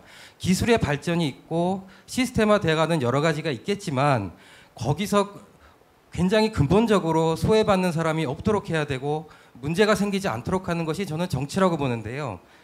앞으로 계속 그렇게만 하신다고 하면 저는 과연 그게 정치인지 앞으로 그게 하실 정치인지 예. 저는 잘 의문이 갑니다. 예, 그 말씀하셨던 질문의 요지로 조금 돌아가서 다시 제가 좀 질문 드려보면 뭐 대표적으로 삼성하면 문호조라고 하는 것 그게 이제 삼성의 대표적인 뭐 자기들은 잘한 거라고 생각하는 뭐 주장하는데 대부분의 국민들 생각에는 그건 정상적인 구조가 아니다라고 말하지 않습니까? 근데 어쨌든 문호조라고 하는 회사에서 평생을 사셨고 노동조합이 없는 상태로 그 회사가 계속 존속되고 있는데 그것에 대한 입장은 혹시 뭐 어떤 게 있으세요? 근로자는 어떤 형태로든 어떤 상황에서도 노동 3권의 보호를 받아야 돼요. 그거는 저는 분명합니다. 그리고 노조를 설립할 수 있어요. 누구라도. 그거는 국민의 권리입니다. 그렇지만 저는 어떤 생각을 했냐면 삼성은 무노조가 아니라 비노조입니다. 비노조였어요.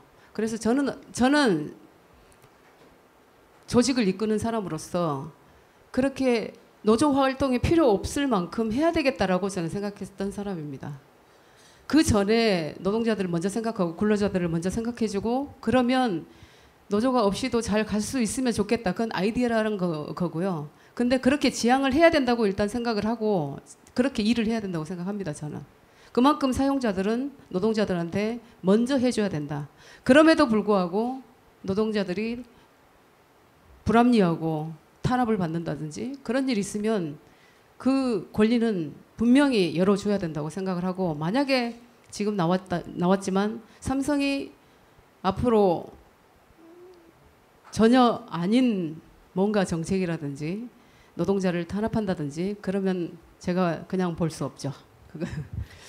예, 뭐 여러분께서 지금 톡쇼 함께하고 계신데요. 이렇게 2부도 거의 끝날 시간이 다 됐어요. 1시간이 훌쩍 넘어서 9시간이 넘어가는데 마무리하기 전에 난 죽어도 한마디는 꼭 하고 마쳐야겠다. 왜 아까 손들라 그럴 때는 이렇게 다 안 드시더니 예, 그 뒤에 분. 네, 안녕하십니까. 저는 지금 현재 상명대학교 천안캠퍼스 4학년 만화과 4학년으로 재학 중이고요. 올해 1월부터 소녀상 지킴이 연대에서 그 활동을 해왔던 김세진이라고 합니다. 오늘 제가 여기 온 거는 이제 이 질문을 하기 위해서라고 해도 과언이 아닐 정도인데요. 얼마 전에 저기 서울에서 그 자위대 창설 기념식을 공식적으로 우리나라에서 허가해서 열렸고요. 그리고 얼마 전에 이제 정말 말도 안 되는 그 화해 치유 재단이 설립이 되었습니다. 거기에서 저희 동지들이 가갖고 긴급 행동을 해가지고 그 재단 설립에 반대한다는 의견을 강력히 피력했는데 저는 정말 거기 1월 달부터 그 추운 겨울에 그 맨바닥에서 자면서부터 계속 왜 우리 정치인들은 이 일에 그렇게 큰 발언을 안 하는지 그게 정말 궁금했습니다. 많은 정치인분들이 오셨습니다. 정청래 의원님도 오셨고 표창원 의원님도 오셨고 그 외에 여러 새누리당 측에서도 오고 많이 오셨는데요. 그분들은 한결같이 묻는 말이 수요 집회가 아직도 하냐고 여쭤보셨습니다. 92년부터 한 번도 빠짐없이 1회조차도 빠짐없이 계속 지금 이어져 나오고 있는 건데 서대문구에서 지금 이름이 잘 기억 안 나는데 서대문구 당선원이셨던 분도 새벽에 오셔갖고는 수요 집회 아직도 하고 있나요? 라고 여쭤보셨습니다. 그 말에 정말 저희는 너무 분노해서 당장 가시라고 하면서 쫓아낸 의원님이 저희가 한두 분이 아닙니다. 저는 제가 완주군인데 저는 저 더불어민주당 의원을 뽑았고요. 정말 저는 제가 전라도 사람으로서 더불어민주당이 뭐 민주당 출신이잖아요. 항상 어렸을 때부터 민주당 하면서 다뤄왔는데 이런 사회 활동을 하면서 느낀 게 과연 내가 믿던 민주당이 진짜 그 민주당일까라는 생각이 들기 시작했습니다. 여기 위안부 문제에 관해서 혹시 단순히 정치적 수단으로 생각하시는 건지 아니면 이 문제가 정말 해결돼야 되는 아주 중요한 일인 건지 어떻게 생각하는지, 그리고 당 차원에서도 어떤 식으로 갖다 의견이 나오는지 그걸 여쭤보고 싶습니다. 제가 제 발언은 근데 민주당의 다수 입장은 아니고 제 개인적 견해인데 다시 만나뵙게 돼서 반갑고요. 네, 저는 그런 질문뿐만 아니라 왜 더불어민주당은 세월호에 미온적입니까? 온갖 질문을 받아요. 그리고 그 여러 가지 이유가 있겠으나 아마 우리 진성준 의원님도 이제 그런 고민을 하시는 걸로 알고 있는데 어느새 정치가 중앙당과 국회의원, 그러니까 국회의원 배지라는 것과 국민의 삶이 서로 연관이 안 돼요. 그러니까 세월호에 미온적이어도 국회의원 될 수 있죠. 소녀상 지킴이, 소녀상 문제 혹은 위안부 문제에 대해서 미온적이어도 국회의원은 됩니다. 여러분은 그거에 분노하고 계시는 거잖아요. 도대체 그러니까 그리고 그것을 알고 있는 거죠. 그러니까 게임의 규칙이라는 것이 여러분들 그리고 국민을 위해서 돌아가지 않고 그러지 않아도 국회의원은 되더라고요. 그게 현실입니다. 아마 그것 때문에 진성준 의원님께서 도대체 정당 정치, 그러니까 이게 거의 국회의원들 간의 연합 혹은 사조직화되고 있는 이것이 지구당 폐지 때문에도 영향을 좀 끼쳤다고 보는데 그러니까 그것을 넘어서서 정당 정치로서 어떻게 나가야 되는지, 그러니까 개인 의원들이 소녀상 지킴이들을 방문하는 게 아니라 실제 정당이 정치적 입장을 표명하면서 이 문제를 내가 해결하겠다라고 하는 그런 정말 정치 집단으로 어떻게 가야 하는가에 대한 이제 고민이 전 시작됐다고 생각을 해요. 그래서 저 개인적으로는 뭐 여러 가지 이유나 이런 게 있겠지만 정치 내에서, 그러니까 제도권 내에서 그리고 제도권 밖에서 실제로 시민이 동원 대상이 아니라 시민이 주도하는, 시민이 참여하는 정치, 그런 정당 운동을 어떻게 할 것인가에 대한 고민을 하시는 분들이 여기도 지금 많이 계시고요. 아직 답은 없지만 정말 세월호에 미온적이면 야당은 배지를 달 수 없는 상황을 어떻게 만들어낼 건가에 대한 고민을 저도 하고 있고, 그런 제안을 뭐 한테 연말까지 좀 더 고민을 하면서 저도 그런 제안을 할 생각입니다. 어찌됐든 그런 간극, 갑자기 국회의원들의 행동이 무슨 신드르 게임이 돼버린 것 같아. 나하고 무관한 이런 상황이 돼버린 것에 대해서 진심으로 죄송하게 생각하고, 제가 정치를 계속하는 이유는 그걸 좀 넘어보자는 거예요. 여러분들처럼. 그래서 여러분들 속에 있는 정치, 여러분들이 노후하면 정치도 노후를 하는, 그리고 여러분들이 그러다가 배지 못 달아라고 하면 실제 배지가 떨어지는 이러한 정치를 좀 만들어 보기 위한 노력을 정말 해보겠습니다. 정작 근데 그 자리에 간 사람들은 다 떨어지는 거야. 큰일 났네. 진짜 떨어지는 거 아니에요? 마지막으로 아까 제 개인 사견이지만 좀 말씀드리고 싶고 이거에 대해서 좀 당부드리고 싶어가지고 이렇게 마이크를 빌렸습니다. 제 주위 사람이나 제가 느꼈던 거는 두 가지로 정의가 되더라고요. 더불어민주당은 안주하는 야당, 힘없는 야당, 이렇게 좀 정의가 되더라고요. 그 안주한다는 건 뭐냐면은 이상하게 저도 투표를 할 때 보면은 꼭 제가 선택하는 게 아니라 강요를 당하면서 투표를 하더라고요. 제 주위 사람들도. 그게 뭐냐면은 새누리 같은 경우는 30%대 고정적인 선택하는 지지층이 있는데 이상하게 더불어민주당을 찍으려면은 제가 강요를 당해서 새누리를 찍을 수 없으니까 강요를 당해서 찍게 되는 게 많더라고요. 그리고 이제 두 번째가 힘없는 야당은 아까 앞에 분도 말씀을 해주셨지만 뭐든지 결정이 돼버려요. 자, 세월호도 여태 그렇게 되는데 800일이 넘었는데도 결정 난 거 없죠. 하지만 사드 다 결정됐어요. 위안부 합의 결정됐어요. 그동안 제1야당은 뭐 했는가? 이것에 대해서 뭐 아무리 많은 전 국회의원분들이고 강변을 하시지만 이거는 전 하나의 큰 책임이 있다고 보고요. 앞으로 좀 내년 대선에 대비하기 위해서 무슨 좀 더 강한 저희들이 원하는 강한 그런 대안이 있는가? 저는 제1야당답게 불과 총선하고 얼마 기간 동안은 그래도 1당이 됐었잖아요. 그렇죠? 대단한 거 아닙니까? 그러면은 지금 보이는 현상은 더불어민주당이 비판만 한다. 이것을 떠나가지고 대안까지 시민들에게 피부로 와닿을 수 있을 정도로 그렇게 좀 활동해 주십사 하고요. 공통 질문으로 거기에 대한 각오를 한번 듣고 싶습니다. 저는. 뭐 그 참여해서. 질문에 대한 저희 답변을 좀 드리면 저는 국회의원이 세 가지 유형이 있다고 생각합니다. 하나가 정치인이고 두 번째가 평론가이고 세 번째가 기술자입니다. 저는 평론가 수준이었다고 스스로를 평해요. 그게 어떤 의미냐면 평론가라 함은 자신의 신념을 가지고 주장을 뭐 그것이 전문성이든 신념이든 주장을 하되 관철을 시키지 못하는 자입니다. 예를 들어서 제가 세월호 문제에 대해서 이렇게 해야 됩니다라고 주장을 한 바는 있으나 그것을 관철시키지 못했습니다. 전 사실은 평론가의 수준으로 맞췄고요. 기술자라 함은 항상 조율만 생각하는 신념이나 책임감 자체보다는 어떻게 하면 조율할까.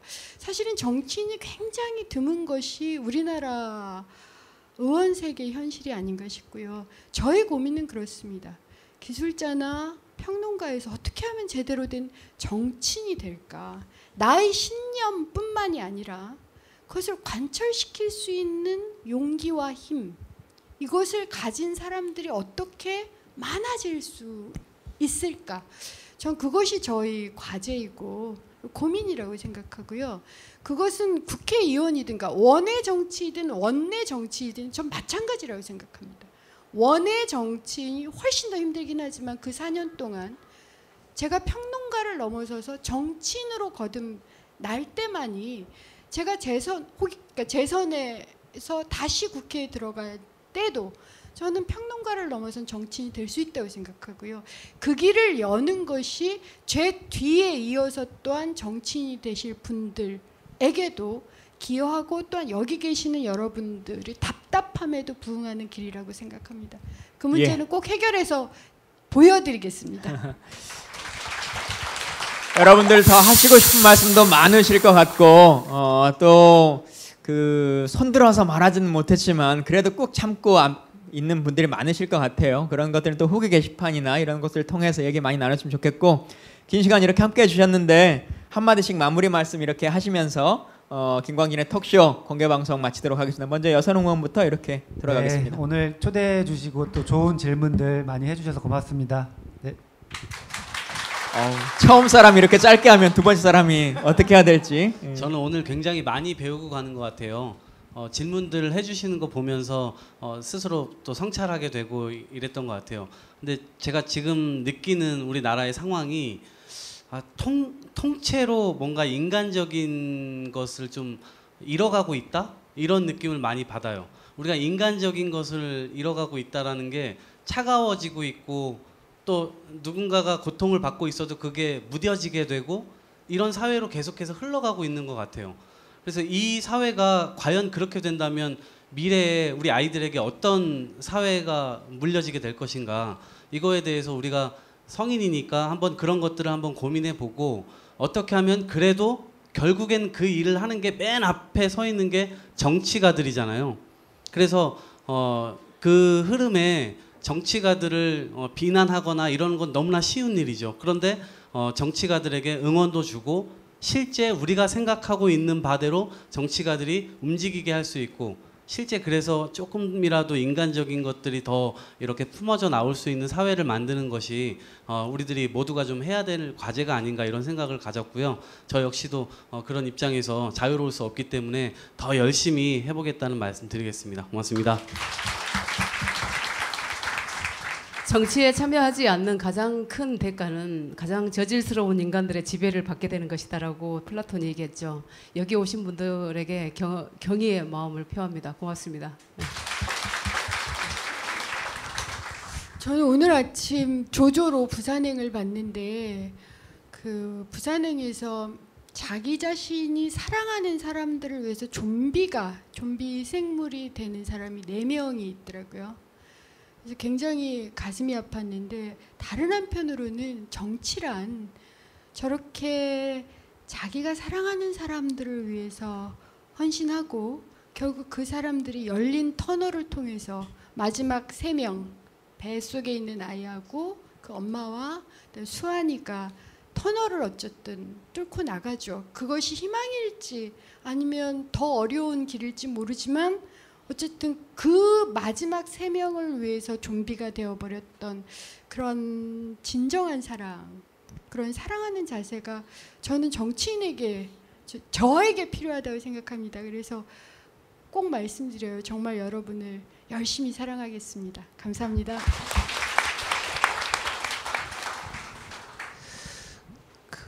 아까 마지막 질문에 대해서 저는 조금 하고 싶은 말씀이 있었는데 벌써 끝날 시간이 됐다고 해서 그에 대한 제 의견을 말씀드리고 싶습니다. 우리 은수미 의원님 잘 정리하셨습니다만 그거는 자기 성찰을 위한 말씀이신 것 같고 사실은 우리가 상대하는 이른바 보수 정치 세력들이 너무나 비상식적이죠. 그들을 다수로 해서 상대해 와서 정말로 보편적인 상식만 있으면 다 합의하고 갈 수 있는 문제를 그렇게 하지 않았잖아요. 이를테면 미국이 9.11 테러를 당했을 때 당시에 현직 대통령까지 9.11 조사위원회에 나와서 청문회를 받았지 않았습니까? 그거는 다시는 그런 테러가 일어나지 않도록 하기 위한 대책을 마련하기 위해서 미국 의회가 그렇게 합의했기 때문에 가능한 일이었습니다. 그런데 세월호가 끔찍한 사건이라고 모두 다 인정하면서도 심지어 새누리당 의원들조차도 위안부 합의가 그렇게 된 것이라고 하면 잘못됐다고 인정하면서도 자기들의 정치적 기득권을 위해서 상식적인 처방에 대해서 합의하지 않잖아요. 그걸 늘 정치적인 대립으로 자꾸 치환시키려 하고 있지 않습니까? 저는 그래왔기 때문에 비상식이 계속 우리를 억눌러 왔다. 이거를 우리 국민이 용납을 못하는 거죠. 그러니 제1야당이 그것 좀 어떻게 능가해봐라라고 얘기하는데 국회는요 엄격하게 머릿수로 국회의원 의석수로 결정하는 곳 아닙니까? 근데 다행히 이번 총선에서 더불어민주당이 일당도 했고 또 제2당인 3당인 국민의당과 함께하면 야당이 다행히 과반 의석을 점할 수 있었지 않았습니까? 이제부터 무엇을 어떻게 할 것인가 굉장히 중요하다고 생각합니다. 네? 그런데 불행하게도 더불어민주당의 현 지도부가 대단히 보수적인 사고방식을 갖고 있어서 이를테면 이런 좋은 조건에서도 우리 국민의 뜨거운 열망을 실어 안을 수 있는 정치적 주도력을 발휘하지 못하고 있잖아요. 눈치 보고 있는 것 아닙니까? 보수 세력에. 이제 한 달 뒤에 있는 전당대회에서 새로운 지도부가 뽑히면 그 지도부가 해야 될 일이 바로 그런 것이다. 그간에 비상식적인 보수 정치 세력의 압도적인 우위 구도에서 못했던 이런 국민의 열망을 야당이 다수 의석을 가지고 실현해내야만 한다. 그거를 하면 저는 다음에는 정권이 야당에게로 넘어올 것이고 그걸 못하면 또 넘어간다. 저는 그렇게 생각합니다. 그래서 우리가 우리 스스로에게 던지는 아픈 채찍도 중요하지만 그렇게 비상식적인 수구 세력들과 한판 싸움을 벌여야 되겠다라고 하는 자세를 우리가 다 갖추는 것이 훨씬 더 중요하다. 그래서 내부의 작은 차이가 중요한 것이 아니라 우리는 큰 틀에서 단합하고 그 힘으로 비상식적인 세력을 이제 물리치자라고 하는 결단이 필요하다. 저는 그렇게 생각합니다. 예, 저희가 2시간 거의 2시간 반 동안 이야기한 것 중에서 가장 그 클립으로 편집돼 가지고 조회수가 높을 것 같은 연설을 해주셨습니다. 여러분 함께해 주셔서 감사드리고요. 전국 각지에서 이렇게 김광진의 톡쇼 공개 방송에 와 주시고 또 많은 응원해 주셨습니다. 저희가 준비하면서 준비하는 PD분들이나 작가분들하고 논의한 것 중에 이런 게 있어요. 기존의 방송, 또 소위 이제 진보적인 성향을 갖고 계시는 분들과의 소통 채널이라고 하는 것이 그동안 해왔던 것들은 어쨌든 일방향성이 너무 많다. 팟캐스트라고 하는 것도 녹음해놓고 그냥 틀어주고 다운받으세요라고 하는 것밖에는 되지 않는 상황이잖아요. 어떻게 하면 상호 교류할 수 있는 소통 채널을 만들어 나갈 것인가라고 하는 고민을 많이 안고 있습니다. 그래서 공개방송을 일단 한번 해보자. 그리고 공개방송도 다른 팟캐스트나 이런 게 하는 것처럼 그냥 이런 사람들이 말하는 걸 직접 보여드립니다라고 하는 거 하지 말고 다양하게 말할 수 있는 기회와 누군가의 발언자를 먼저 사전에 예정하지 않고 한번 해보자. 다수의 지적 능력을 한번 믿어보고 마이크를 넘겨드려보자. 그리고 그대로 방송에 한번 내보자 라고 하는 생각을 가지고 시작했습니다. 이후에도 기회가 되면 더 많이 얘기를 나눠서 이런 공간 등을 통해서 저 혼자 질문하는 것보다 직접 목소리를 좀 내볼 수 있는 그런 채널들 그리고 그런 방송들, 요즘 뭐 아프리카 TV처럼 그렇게 하는 방송도 있을 수 있겠고, 아니면 매주의 공개 톡쇼의 방송을 이렇게 공개 방송 형식으로 10분이 오시든 20분이 오시든 할 수도 있다고 저는 생각합니다. 그렇게 진행하는 것도 뭐 필요하겠지만, 물론 여기 계신 PD분들은 엄청 힘들겠지만, 그렇게 나아가는 정당 정치의 모습, 그리고 직접 민주주의의 모습, 그리고 또 방송이라고 하는 것들도 그렇게 나아갔으면 좋겠다는 생각 같고요. 아직 많이 부족하고 또 해야 될 일들, 배워가야 될 일들 많습니다. 근데 빠르게 성장하는 것보다 바르게 성장하는 방송으로 거듭나는 것을 약속드리면서 오늘 이렇게 방송 마치도록 하겠습니다. 감사합니다.